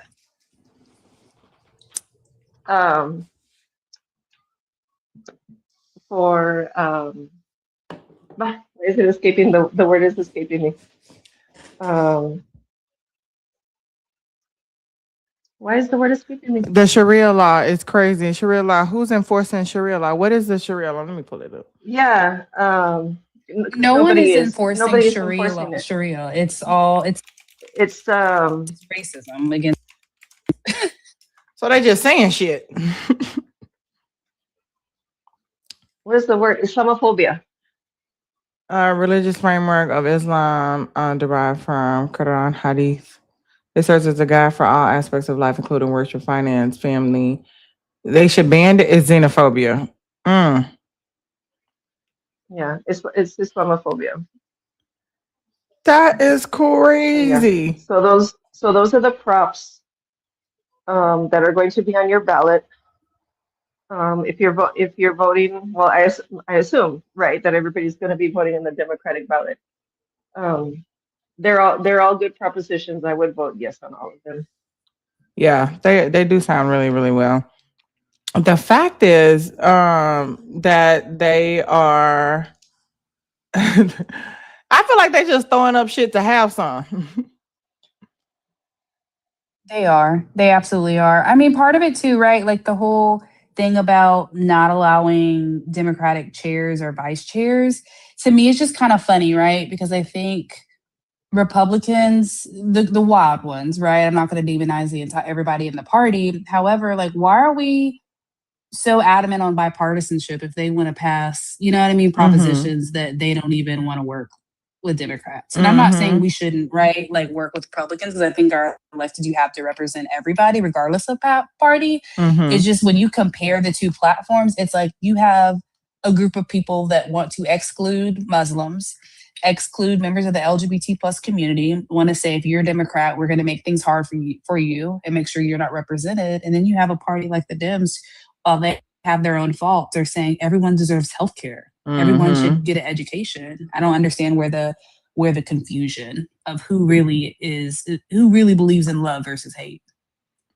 Var, welcome in. How are you? Hi, I'm doing good. I'm just now getting home from Ash Wednesday, so I'm catching up. Yes. What did you? Are you in Texas? Yes, I'm actually in Houston in Harris County, and I'm very centrally located, so I'm in 3rd Ward. And yeah, so things are always interesting, especially around primaries. I just actually got out of a conversation with my mother concerning whether or not you have to select which party you want to vote in for the primary, because people forget or just don't understand how primaries work, especially in Texas and especially in Harris County, because there are 3 different ways that we have this set up, and every single election changes, but the big elections are the ones where the Secretary of State's office changes the most things, and there is a certain way that clerks and judges are directed by the county when it comes to answering certain questions. So just as a brief background, I am a former Harris County elections trainer. And yes, and I've been a precinct judge since 2019, been working elections since 2016. So I've got some experience, from all 3 sides of this, and I have a lot of understanding into why certain policies are carried out a certain way, including sometimes ones that seem either they seem counterproductive or they seem like they're illegal. They're not. So like we had somebody yesterday in the chat, they were confused and a little offended that they were asked outside the voting room, which party are they going to vote in?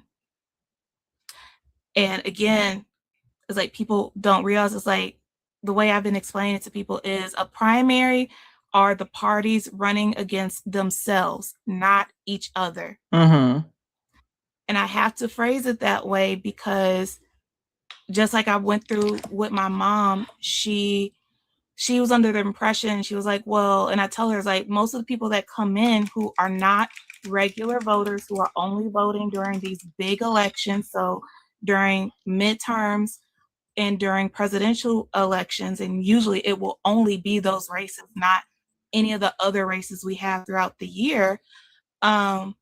They will come in and we say, well, we can't just say, yes, you have to choose either Democrat or Republican, because then what happens is that voter will get to the booth and they'll say, well, I'm a Republican, so I'm going to pick Republican. And then they get to their ballot and they go, well, actually, I wanted to vote for this one Democrat and I'm not seeing them on here. Like, where are they? And it's like, well, this is a primary. You're only voting for the people in that party that you want to run for that party in November. This is not the parties running against each other. That's why you had to choose. And so what the county will be like is, hey, you have to choose. If you're going to make a selection, then you're choosing to vote and declare. You voting means you're declaring for that party just for this one particular election that I want to vote on that slate, and that's it. Independents get confused as hell about this because they'll show up and they're like, well, I'm an independent. And it's like, I'm not going to tell them they can't vote, but I'll be like, oh, well, this is for that particular party. So unless you want to declare that you're, a Democrat or you want to declare you're a Republican, you don't have anything to vote for. Yeah. Which is not me saying you can't vote. I'm just saying this is unless you want to declare for that party. And then, yeah, it's a whole thing. And I've been trying to dispel this through voter education, trying to break it down as simply as I can, but also trying to give this explanation as someone who's been on the other side and, had to teach people why the county has to say things this way. And it's like, they're not trying to deceive you, especially in Harris County. Like Harris County knows it's an open secret. We all hate all the paperwork that we have to do, but we wouldn't have to do it if the Secretary of State's office wasn't constantly and openly targeting Harris County in the way that we try to make things easier for voters. So there would literally be meetings where they would have to meet with the Secretary of State's office just to go over like 2 sentences on some paperwork in order to make sure that it complied with new Texas election code updates.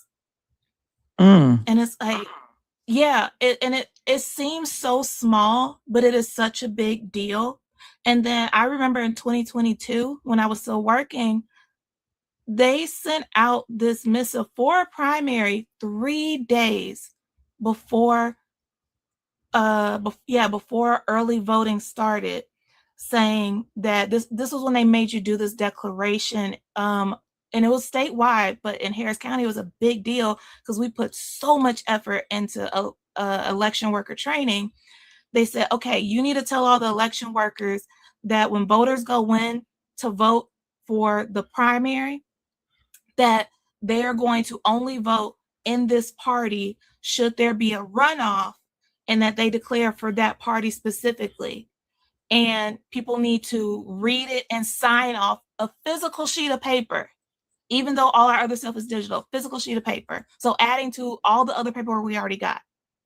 And so everybody was confused. People weren't paying attention and people didn't understand what was going on. And then come the runoff, which we knew we were going to have, a lot of people went in wanting to vote for another party and getting this message that popped up on that will pop up on the screen saying, you previously voted in the Democrat race, so you need to vote in the Democrat runoff.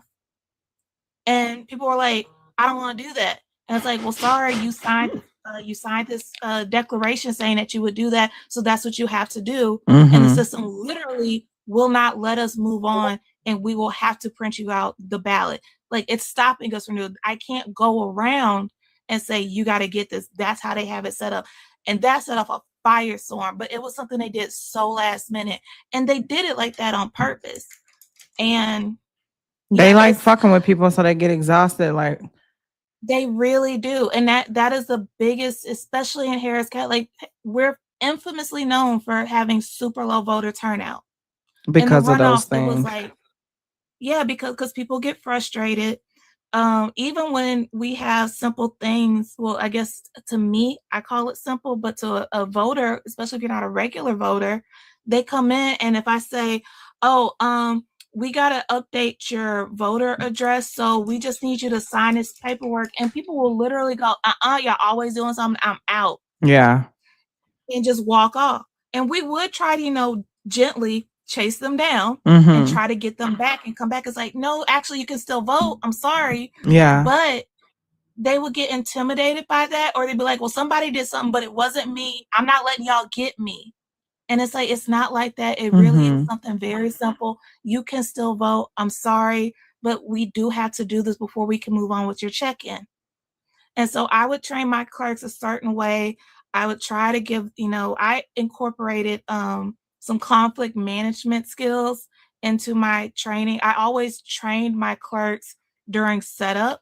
And I was like, look, if you didn't understand some stuff in the long training, we'll use setup and we'll do some extra training while everything is still in demo mode where you can't make a mistake. And you can make a mistake and it won't count because the equipment's not live yet. So it's like, you can mess around with it. You can do all kinds of stuff. Ask me any questions that you got. Otherwise, come day of, when we open up in the morning at 7 a.m., if you see something you don't understand what's going on, stoplight system, stop, read what it says, or just get me. Don't just push things.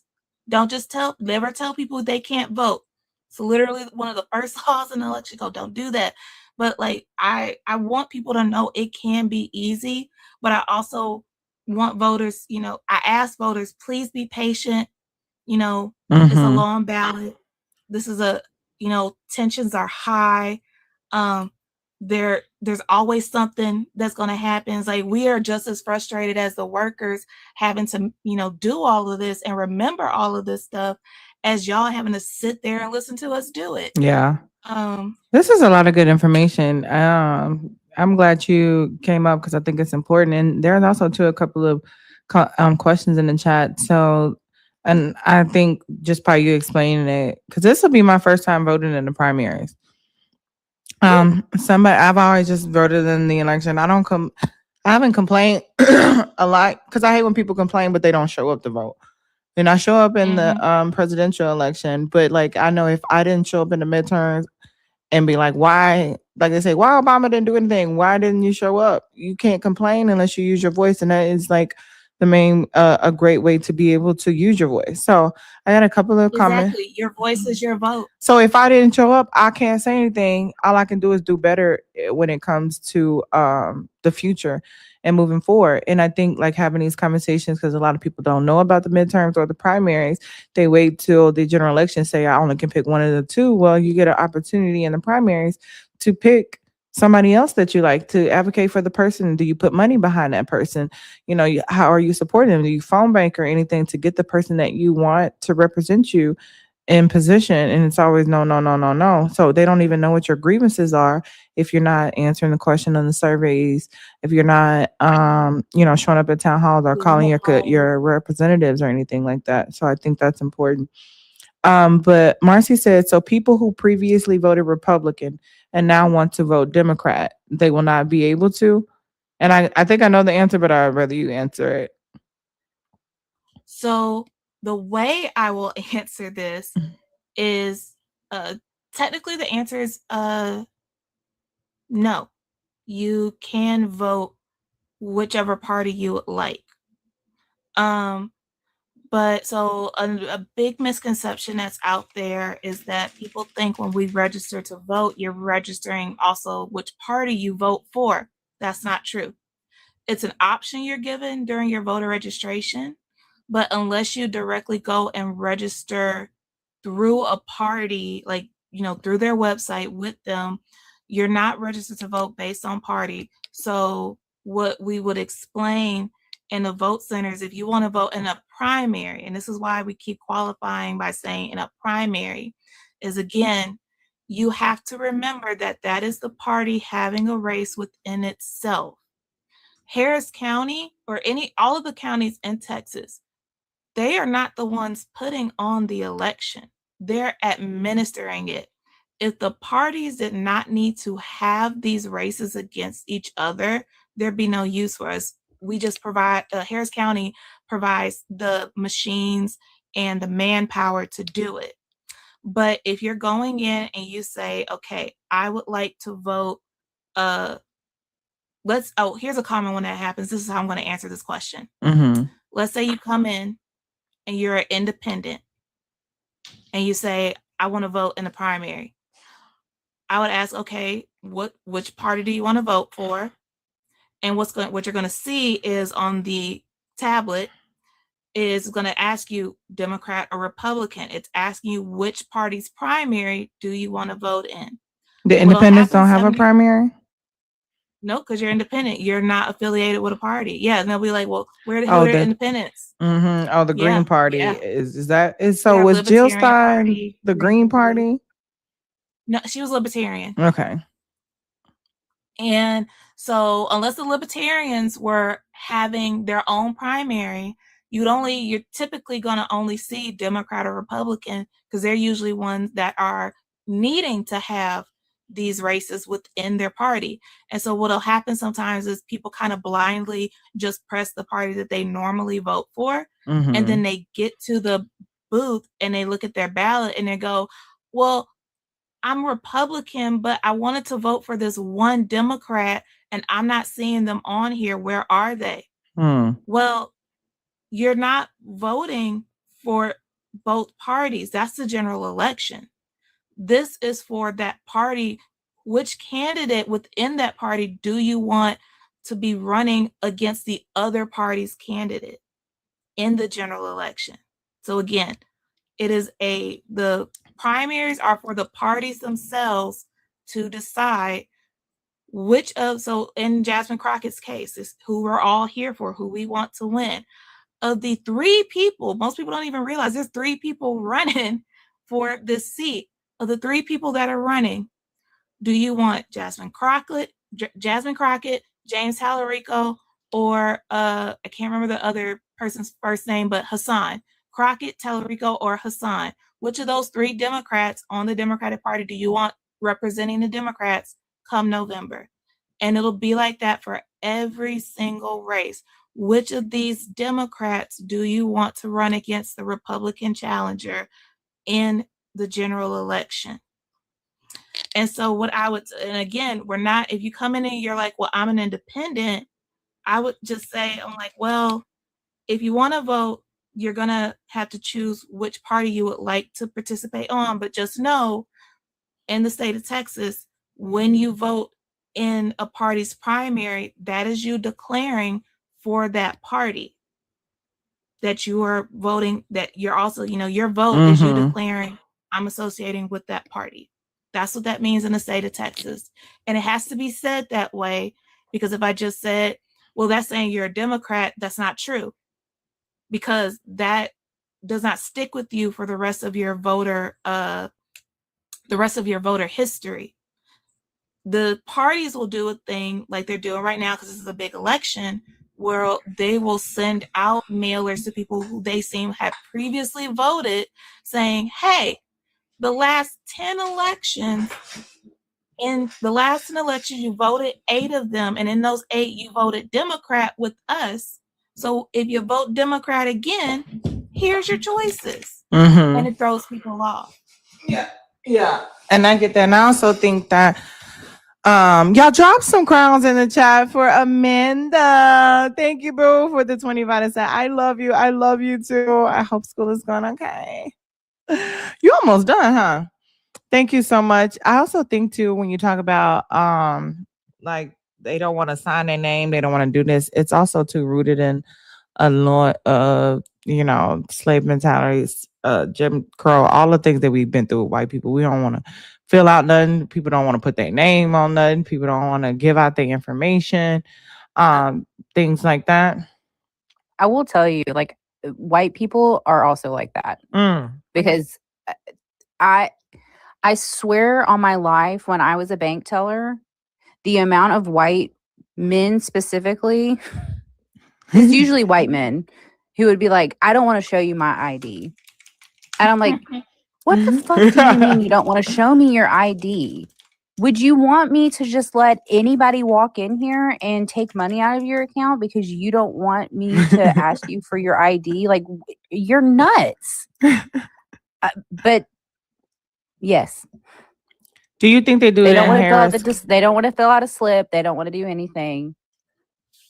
Like, which is funny because they already have your info. Right. Yes. Girl. Yeah.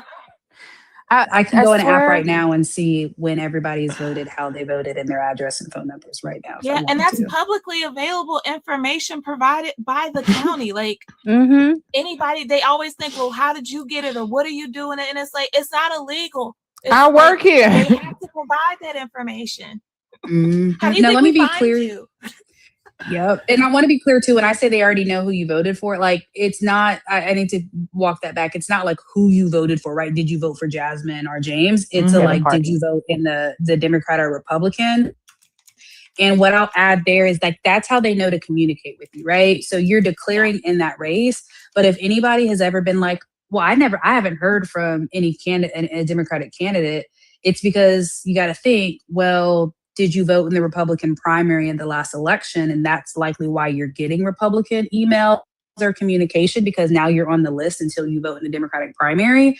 But on top of that, typically Democratic voters who vote in the primary, they're what they call them like triple Ds, right? So someone that's voted in the last 3 Democratic primaries.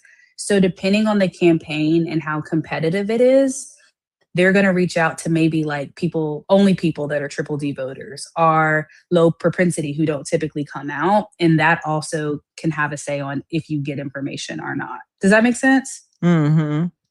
Yeah. I don't like it. Let me be very clear. I think you should be reaching out to everybody, but money and resources, sometimes they have to hone in on who they're going to send information out. Yeah, they're trying to capture those voters who are, like I said, they're trying to capture active voters. And even something else I just explained to my mom, like when I hear the term vote, what she told me is that when she hears the word voter, to her, anybody who is registered to vote is a voter. And I'm like, that's not that's not what the county sees. It's not what the party sees. And as far as a party is concerned, a voter is someone who is actively voting, and you are registered to vote, but that doesn't mean you're a voter. That doesn't mean you have voter history.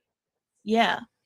And so I was trying to tell her, because she was like, what did I tell her? Oh, I told her, I was trying to use an example. It's like 80% of voters in Harris County often don't understand how a primary works.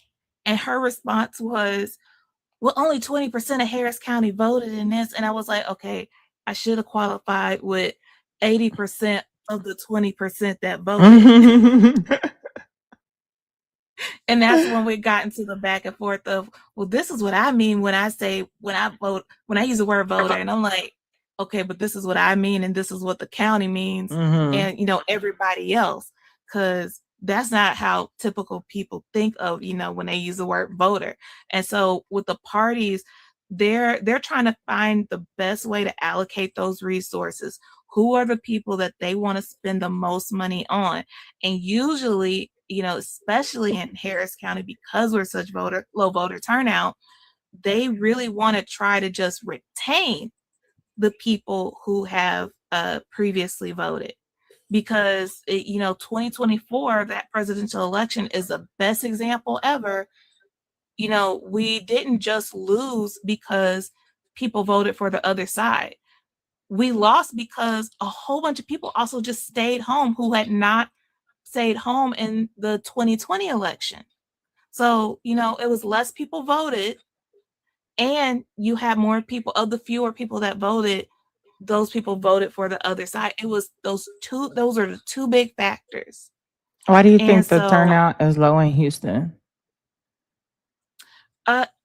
It really is due to a lot of voter suppression and I do blame Secretary of State's office constantly target, Harris County, largest county in the state, 3rd largest in the country.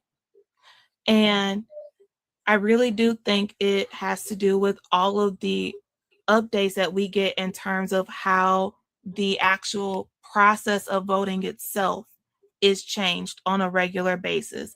And I can tell you, anyone, I always kind of, my shoulder always twitches whenever I encounter election workers who don't like the changes, especially now that they have put more and more personal responsibility on presiding judges, the people who run the vote center, in terms of both being responsible for equipment, but also policy interpretation and how to deal with voter issues, because it's more and more paperwork. It's more and more having to explain why this used to be that way, why it didn't. And then when it affects voters, people get confused. Well, it didn't used to be that way. And judges will openly say, well, I've been doing this for 40 something years and we ain't never had to do that before. And my response is, well, then you should know better, because literally every single election is different in Texas. Things change. There's always something big. Sometimes it's big, but a lot of times it's really small. So they'll change stuff for those little bitty elections too, and just slip it in there. And you won't know because you're not voting in those mud district races. You're not voting in those local smaller D Democrat races for, smaller county clerk and district races and things. Precinct chair stuff, like I'm running for precinct chair in my district. And every time someone hears it, they're like, oh my God, I'm gonna vote for you. And I'm like, you literally would have to live within my neighborhood, like within 4 blocks of my house. And I was like, only literally out of the 1.3 million people in Harris County, only 2,000 of them qualify to vote for me. I'm sorry, but that's how that works. And then, like I said, I really blame the Secretary of State's office just constantly making all these changes, being very public about the fact that they're going to make these changes, and then just taking away things that they actually had originally done to help themselves, and then realizing it was being taken advantage of more by the other side. And then they went, nope, we're going to make this harder now.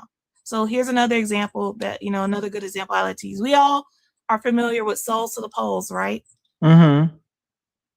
Okay. So in Texas, Sundays, you can vote on Sundays, but the vote centers are only going to be open from 12 p.m. to 7 p.m., just adjusted hours. And that was mostly because people could go to church and leave straight from church and go vote. And then I want to say it was in 2022, it's either 2022 or 2023, they changed up some legislation with SB 1, and they made it harder to both sign off as a witness for people who were voting by mail. They limited that to one person, period. So it used to be, one person could help, a bunch of seniors witness on their stuff and sign off. Well, they were like, you can only do that for one voter, period. So each voter had to have a new witness. But yeah. And then the other thing was that they changed the recording for people who provide transportation to 7 or more people to a voting location. Believe it or not, that's actually the name of the form.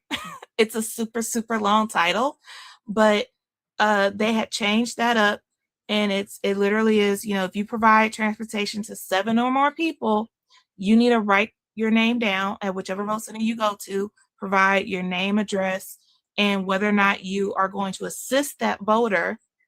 And they added an extra version of it where now you got to do that for curbside, which is separate from the one if you go inside, which is, it's a weird omnibus of when do you and how do you capture that? And then there's a penalty for it. I can just drop people off at the corner. I ain't got to tell you shit. Yep. Well, the Secretary of State's office will be like, nah, you got to. And it's like, why would you? So that there was a misconception that they were like, well, they made Souls to the Polls illegal. No, they didn't. They just made it harder to do. Really quick. Welcome in, Kenny. How are you? Hey, Sanji Mimi. I just want to piggyback off what she said. They also this was one of the biggest things to me. When those older people get out of church service, they're standing out in long lines. They made it where you cannot give them water or crackers or anything. No. I'm sorry. That's in Georgia. That's not in Texas. I thought they passed that in Texas too. No. So in Georgia, y'all can't get water. Yeah. Sit your dry ass mouth in this line and shut when I was working in the Democratic chair in the Democratic office, I thought they were telling me that they couldn't do that anymore. That's what one of they wanted to do that. They wanted to follow Georgia's example, but it didn't pass in Texas because they really would have caught hell for that if they had passed it. Especially with this Texas heat. I was like, because it can get hot as fuck in Texas, okay? Yes. But no, that's another widely held misconception. Just like people who think that they can they can just use their voter registration card to go vote with. No, you can't. I'm sorry. It's confusing as hell, even to election workers. And it's like, nope. And you have to have a photo ID. And it's like, what's the point of having a voter registration card if you can't use it by itself to vote with? I mean, it is an option, but it's literally the list B option if you don't have a photo ID. Can you bring your own snacks? And then I'm gonna go to Amber because I know you wanted to ask something too. Yeah, you can. And so like what I used to I'll be do, like, you want some? Yeah, You know how your grandma slide you that $20 so your mama don't see it, you know? People would come. People would bring us snacks. My dad, when he was still with us, he would always go out and go get us Shipley donuts. Didn't matter where I was working in the county. He would drive like 20 plus miles to come meet me and bring us Shipley's. And he, but yeah, no, people can bring their own snacks. They bring their babies. They bring their kids. People bring all kinds of stuff, and we're like, yeah, sure, as long as you're not disturbing other people. They changed up another one that's frustrating is they changed up the rules around what you can do with a cell phone within the 100-foot radius. You can still have it, but they no longer allow you to be able to record, to take pictures or to record video within that 100 feet. It used to be more general. I think they tightened down on that to like keep, to make it harder for people to record like campaign stuff, which was never illegal. You just had to you were supposed to let the PJ know. So like another big issue that I like to point out to people, another huge issue, especially in Harris County, is that the majority of people who are election workers, they're older and they're retirees because they are the ones that literally have the time to do this. Because, especially during early voting, if you're the judge, you got to be there 14 hours every day. And they ask you, they're like, you need to make sure you can make this commitment every day. And because you're not working from 7 to 7. You're really working from 6 to hopefully 8:30, maybe 9, depending on how long it takes you to do close down. So it's a very long day, especially for the judges. And a lot of those judges just, there are a lot of bad actors out there, and they actually always identify themselves. But, I always tell people, it's like, if somebody says something to you, or if a judge or a clerk, because I can tell you the other side, one of the things that never failed in election training, there was always somebody who asked, when can I tell people they can't vote? What? When can I tell people they can't vote? Yeah. And why are you excited to tell people that they can't vote? Why is that the thing that you're focusing on instead of like how can I make like, why are you so excited to ask that question? First of all, you're not even supposed, that's not your job. That is not your job.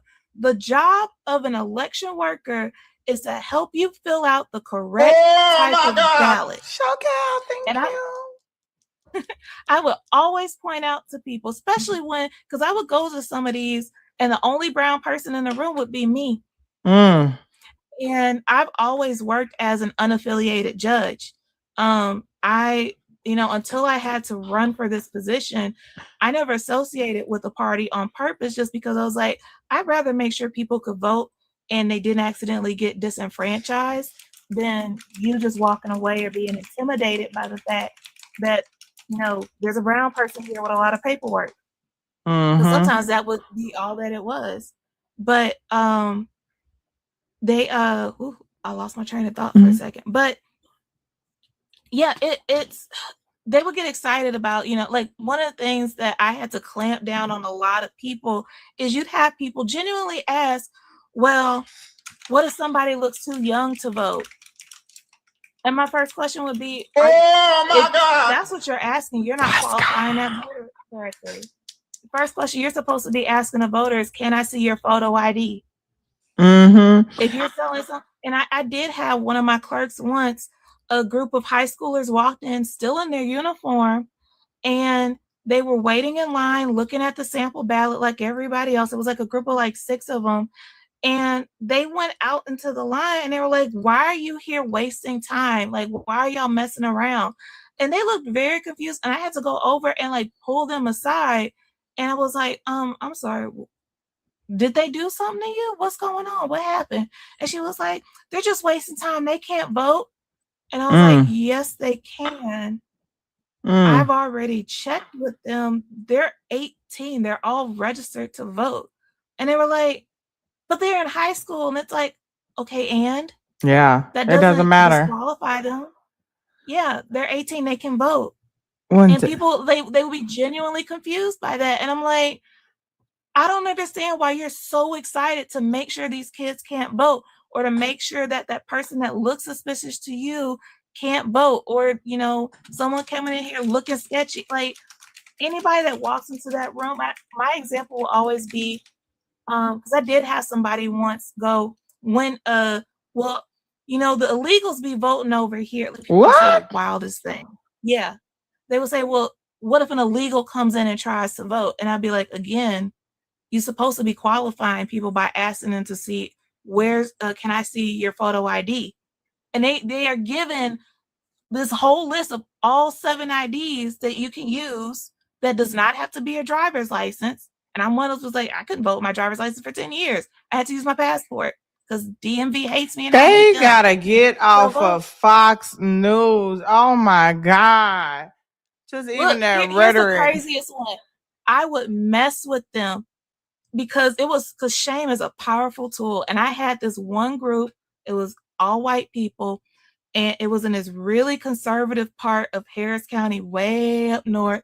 Honestly, it's a place Black people don't go. And I told my boss, I was like, never send me out there again. We don't go out there for a reason. Yeah. And they asked me that question to my face, when can I, what do I do if an illegal tries to vote? And so I said, okay, I'm going to go. You have this little flow chart in here. We're going to go through it real quick. Let's say our illegal friend is Canadian, and their faces would drop. And they'd be like, what? Because they're expecting me, they're expecting me to say Hispanic or, you know, Clock Muslim it. or something. Yeah, and I would always go Canadian because it was, they would get so confused immediately. And I said, our Canadian friend comes in and they say, hey, I'm not from this country, but I want to see what the American voting process is like. I want to vote with my friend. And you are going to tell that person yes. And they would look at me like, what? And I said, the first thing you're going to do is, like a regular voter, ask them, do they have a photo ID? They might give you one. Cool, take it. But you already know that they are not a US citizen. So what you're going to do is you're going to go straight to a provisional. And you're going to pull out that paperwork. You're going to call voter registration. And you're going to ask our Canadian voter, hey, what address do you want to use to vote with? And that Canadian voter says, I want to use my friend's home address. You give that to voter registration. They will give you the number for their ballot. They're going to go fill out that ballot. Guess what the machine is going to do? If they try to put it into the scan, it's going to spit it out and say, this is a provisional ballot. You got to go back to the judge. The judge is going to have them fill out that paperwork, sign off on that ballot, fold it up, put it in an envelope, put it inside the affidavit, put that affidavit inside a box, put that box inside another box, and then that's going to go to a ballot board, and they're going to decide whether or not that ballot is going to count. It is not your job to tell someone whether or not they can vote. That is how that conversation would go. And they would just look at me like, oh my God, I didn't know you could do that. And it's like, that has always been the case. I'm just the first person ever put it to you that way. Give me 1 second. Drop some crowns in the chat for Smitty for lighting up that gift gallery. I appreciate you. Thank y'all so much for showing love to the panel. This is a lot of great information, which I am grateful for. Yeah, I gotta do a video, baby, because we got plenty of stickers. If you want to become a super fan, definitely please do so. You get access to about like 50 more stickers, which are fucking hilarious.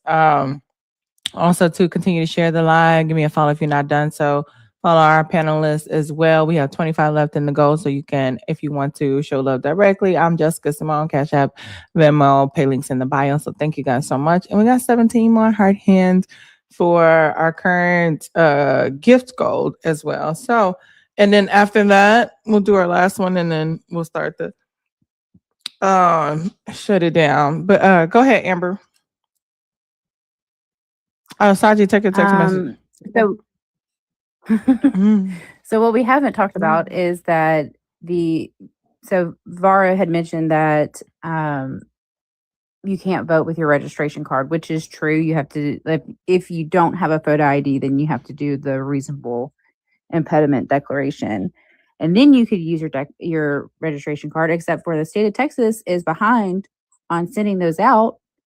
So no, hardly anyone's gotten their new voter registration cards this year. I know. I was surprised I actually got mine immediately. I haven't gotten mine yet. I still haven't gotten mine yet, and it expired in December. I just got mine yesterday. I got mine. Some counties you even have to request it too. So like counties are different. Like not every county has the same voting process and procedure. So I just moved to Harris County full time from Williamson County, which is outside of Austin. And so like early voting, you can go anywhere in the county and vote, but on election day, you have to vote by your precinct. And that's, again, just to make it harder for people to vote, which is also why people say voting early is important. Because when the polls close at, 7 p.m. and you turn on the news and they start saying, right, this is what the projection is, they're basing all that information off early voting. And Democrats typically vote in early voting, and Republicans typically show up more on election day. So yeah. Sorry, I know y'all can't hear the sounds in there, but April, thank you for becoming a super fan. Draw some crowds for April. Did y'all hear that? I didn't hear it. I was don't know coming why up here to tell y'all to claim it. I didn't hear it. I don't know why people on the panel. So when she became a super fan, it automatically triggers the sound and saying, "Thank you for being a friend." But everybody in the chat can hear it, but the people on the panel can't hear it. So they don't even, when these are triggering sounds, I know sometimes it sounds like I'm yelling at it anywhere, but I don't know why y'all can't hear it. I gotta check the setup to see why y'all can't hear it. But thank you so much for claiming that, April. We got a new super fan. Thank you so much. I don't know who's talking about. My bad. Go ahead. Yeah. So we don't have our, some of us don't have our voter registration cards yet. But what's really important is that when you get your voter registration card, it says return services requested. And people think that you're supposed to sign that and send it back. Shh, Miles, be quiet. You're supposed to sign that and send it back, but you're not. You're supposed to keep that because it's your card. Oh, sorry, my kid's going crazy. It's okay. We was them same kids. Yeah, even if you haven't gotten your physical card yet, you can still, Harris County makes it super easy to go online and check it. And you can always print out a digital copy of your voter registration card. But the Texas Secretary of State office does also let you check your voter registration through them. It just is really basic, and they'll say yes or no. And you can't print that out and bring it with you, but you can at least look up your VUID number, your voter unique ID number. And if for whatever reason you don't have it or you don't have a physical copy, just write that number down. Oh yeah, thank you, kid. Keep that with you. And so if you go in and you're like, well, we can't find you, if you give them that VUID number, it's specific to you. They should be able to find you. No shit. Now again, that's hoping that the clerks, know to type, that they can type that in. But yeah, that's another option. But you do still have to unfortunately provide some kind of ID, and it cannot be on a phone. Shout out to April for sending Kit a super fan subscription. Thank you so much, April.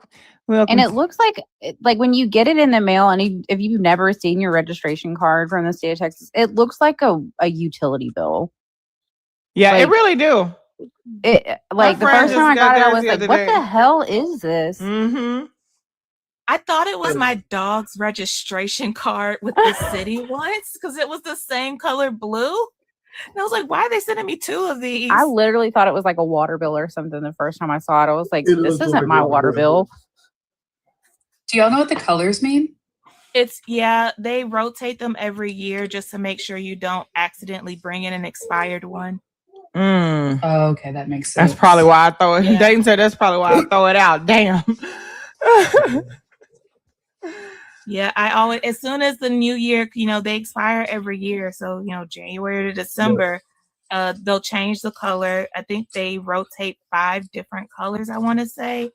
And I always just take a screenshot of my digital card just so I remember, okay, this year it's orange, not blue, not yellow. Now, if you do bring in an expired one, again, that VUID number does not change. They'll just look at you funny, like, why is it a different color? Drop some crowns for Smitty. Got Thank it. you for the carrot, the pumpkin carriage. And also to welcome in Saji. How are you? I am here. Oh my God. I hate y'all can't hear it. Oh my God. I'm here. That's it. We woke up today. How are you, Jess? That's a blessing. We put 2 feet on the ground. Yeah, he's showing them why they call you show cow. You out there rolling them dice. That's the type of gift that they need too.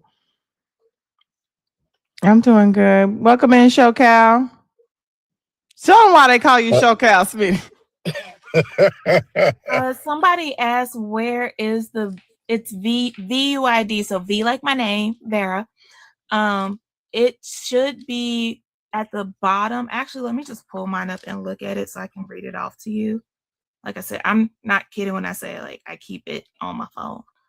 It's always on me. Yeah, so if you're looking at VUID. your voter registration card, it's that first long number in the grid. Like when you look at that grid on your voter registration card, it's the first number you see on there. So it says VUID, and then it's a 16-digit number, and then right after that it's sex, and then it'll have valid from January 1st to December 31st of 2026 and 2027. Oh wait, it's every 2 years. Sorry. And then your certificate number, and then those last set of numbers at the bottom grid, that is all of these municipal districts that you can vote in. So if you're ever like, I don't know what my precinct number is, or what's my justice precinct, or who is my state senator, that's what those numbers at the bottom are. Thank you for that. Thank y'all so much for being here. Give me a follow if you're not done. So tap screen share the live. Show Cal, how you doing? I'm good. I just came up for a mod announcement. Go. Tap the screen, share out the live. Jess, I just want to know where Fernando went. Where did Fernando go? Where's Fernando? Fernando. That boy that had all that alphabet soup. I got alphabet soup in him. He just mad he ain't got a elemental PP. You know what I mean?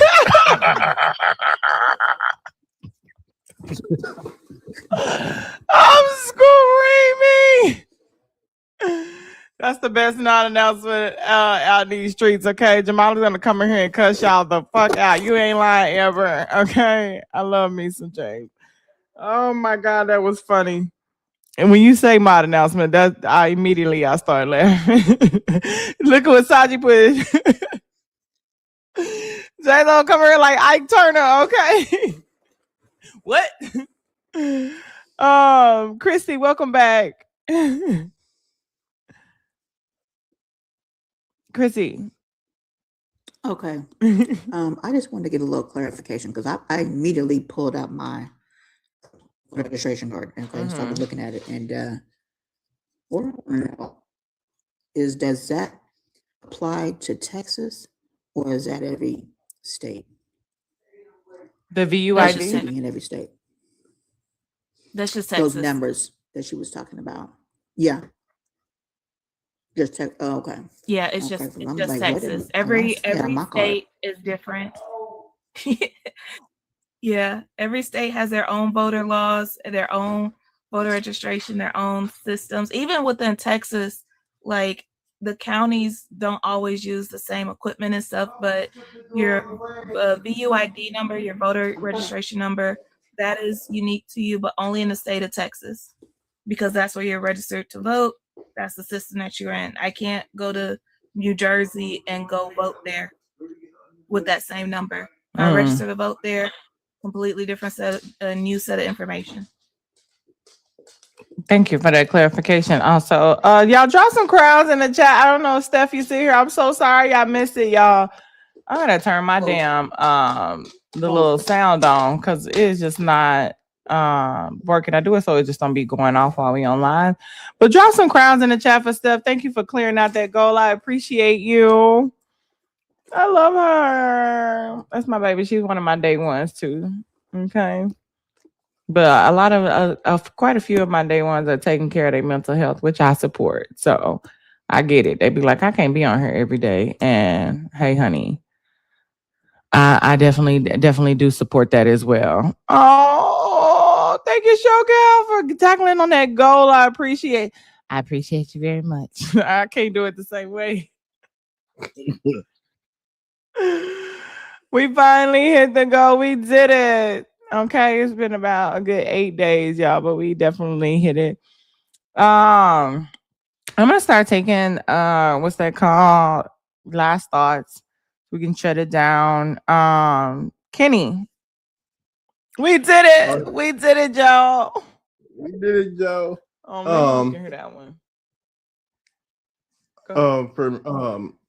I just want to say to all the people that are having doubts about Jasmine being able to, if she wins, being able to pull this off, I would say not to have those doubts because honestly, like everybody's been saying, there are more registered Democrats here in the state of Texas than Republicans, and I just think it's the best. And a lot of those non-voting Democrats, registered non-voting Democrats, are black and brown. Who has the better opportunity to galvanize those votes? So the unheard, people that are feeling unheard, Jasmine does. And also, although I like Tallarico, I don't want somebody that's going to get into office and be ineffective like another Fetterman. I just don't. I want to fight her. And she'll fight for us. Yes, I agree. We did it. We did it, Joe. Thank you so much. I appreciate you, Kenny. Good night. Good night. Good night.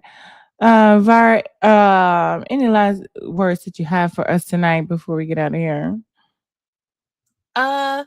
Please vote. Don't be afraid to ask questions. You know, even if you feel you might be unprepared, don't let that intimidate you into just staying home.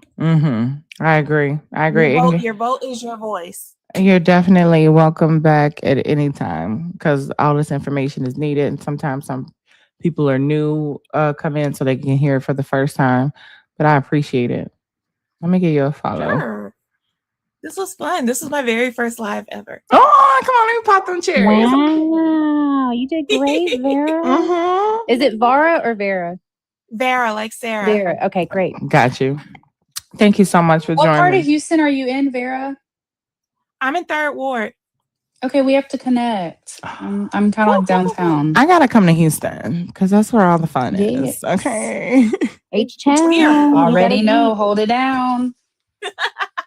My godson, he went to school. This is his freshman year at Prairie View. And I really want to go down there. I said, "Are you voting?" He said, "Yeah, they already made sure that we was registered to vote when we got here. I'm already on it." He called me Nanny. I'm already on it, Nanny. I'll make sure. Let me text him right now. Say, "You vote for Jasmine Crockett?" Matter of fact, hold on. Matter of fact. Did you vote yet? Yeah. Ask him, did you vote yet? Let me see. Safe travels. Oh, did you vote? Let me say hey first. Hey, baby, did you vote for yet? That's my baby. He gonna always be my little baby. All my friends on Facebook saying, Amber, stop screaming at me. we still have 8 days left. And I'm like, go vote right now. You went to TSU, I went to TWU. My other niece, she's about to graduate. She wanted to go to TSU. She wanted to go to, is it called NCAP? I'm at TSU right now. Oh, really? What are you studying? Yeah. I'm getting my EMBA. I did the PWI for my undergrad, and I was like, Yeah. I need a HBC. Where my people at? Yes. Because I went to undergrad in Lubbock, so I needed some HBC. From the school to the town. Forgive me. Okay, we support education around here. Okay, at all times. Also too. Okay, yes, I've given you a follow, Vera, as well. Thank you so much for joining us. I appreciate it. No props. Love y'all. I love you all. Thanks for having us. Of course. Any last words, Angel? Vote. And don't let these people tell you your vote don't matter and that Jasmine cannot win, because if she loses, it's because we didn't show up. Mm-hmm. And she can win if you go vote. She's not electable. She can be electable if you go vote. Very much electable. And if all of our ancestors, lost hope and said that anything that can't happen, we'll never be free.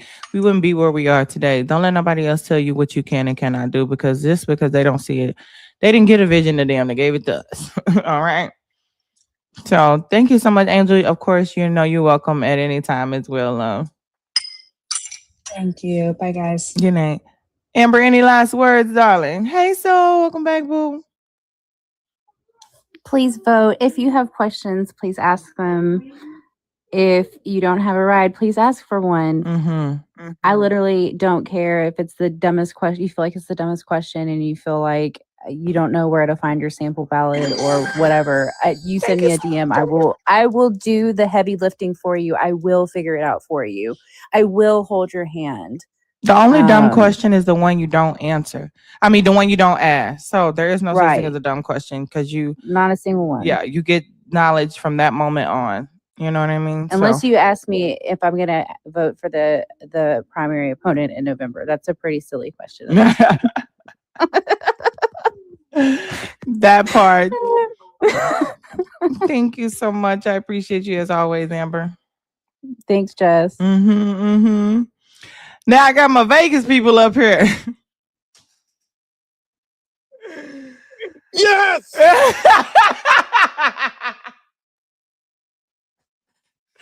You said nigga. The fuck? What you mean, yes? Hell no.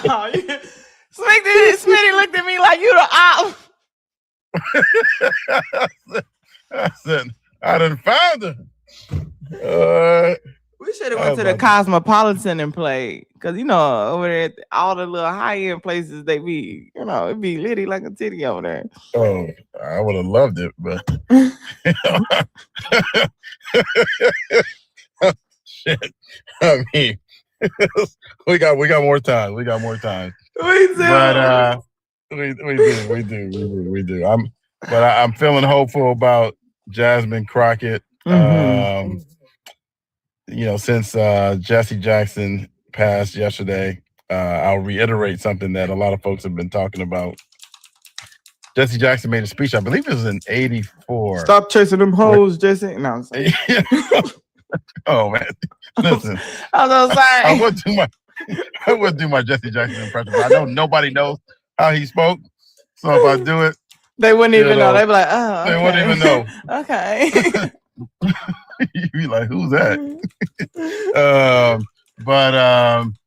But what he talked about was the story of David and Goliath, and how David picked up a rock and slung it at Goliath and unalived Goliath.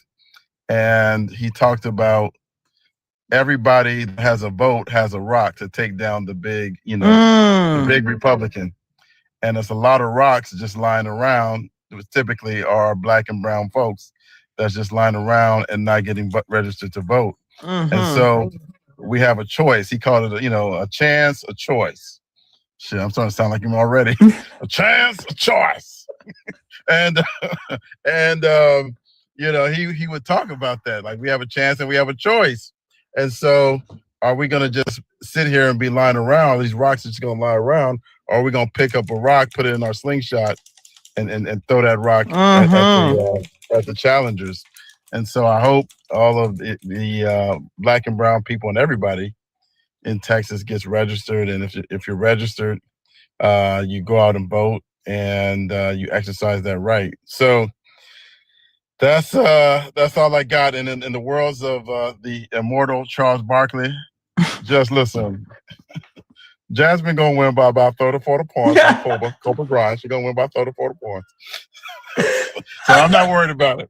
But we gotta go out. We gotta go out and register and vote. I'm screaming. Oh my God, I'm screaming. Hold on. We're gonna raid Jasmine Crockett, y'all. Oh no. She live, but she ain't gonna be able to see it. But she's live on the gram.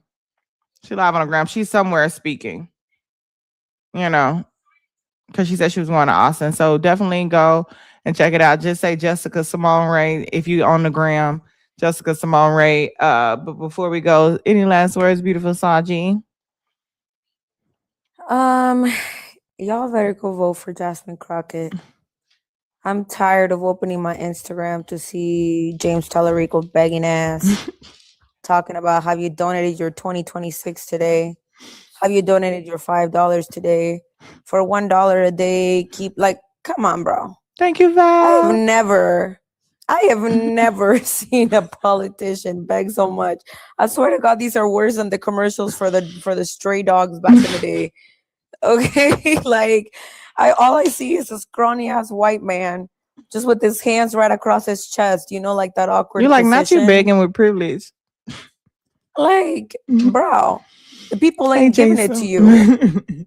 There's a reason the people ain't giving it to you. They don't want you. Take the L. Just let it organically come I'm waiting to you. see if he's going to endorse Jasmine Crockett afterwards. That would be his best bet for any future. I heard people talk about. I heard people talk about, I'm disappointed in James Tallarico. You can only be disappointed if you ever expected a white man to do shit for you. I'm not disappointed because I saw it from day one. As soon as he opened his thin lips to say something, I already damn knew. And I'm just so tired. Listen, I've come to a point of exhaustion. I'm tired of these revolutionaries talking about we need to do something different. We need to tear down the system. Turn around and say that we should vote for yet another white man. We want something different and doing the same thing. Twin, where have you been? Y'all up here playing? We over here channeling your beautiful energy. What y'all want, man? I'm about to take a shower. Make sure you get in between the cracks and behind your legs and in between your toes. Hold on a second. That's time. That's who? That's time. What's time? Oh, since people doing imitations, I thought I would do Smitty.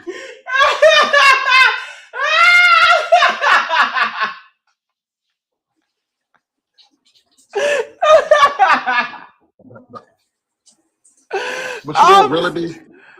I'm screwed. You don't really be getting me. Smitty will say. Thank you, Val. Somebody will ramble, and Smitty will say, "Wow, yeah." So, I just kind of wanted to bring you in. I just wanted to ask, what did you think about what they just said? You know what? I don't know. I'll be watching Bad. First of all, I'll be watching Baddies. That's how they be messy without being messy. Yeah. He basically said, you heard what he just said about your mama? What'd you feel about him just talking shit about your mama? And then they were like, messy.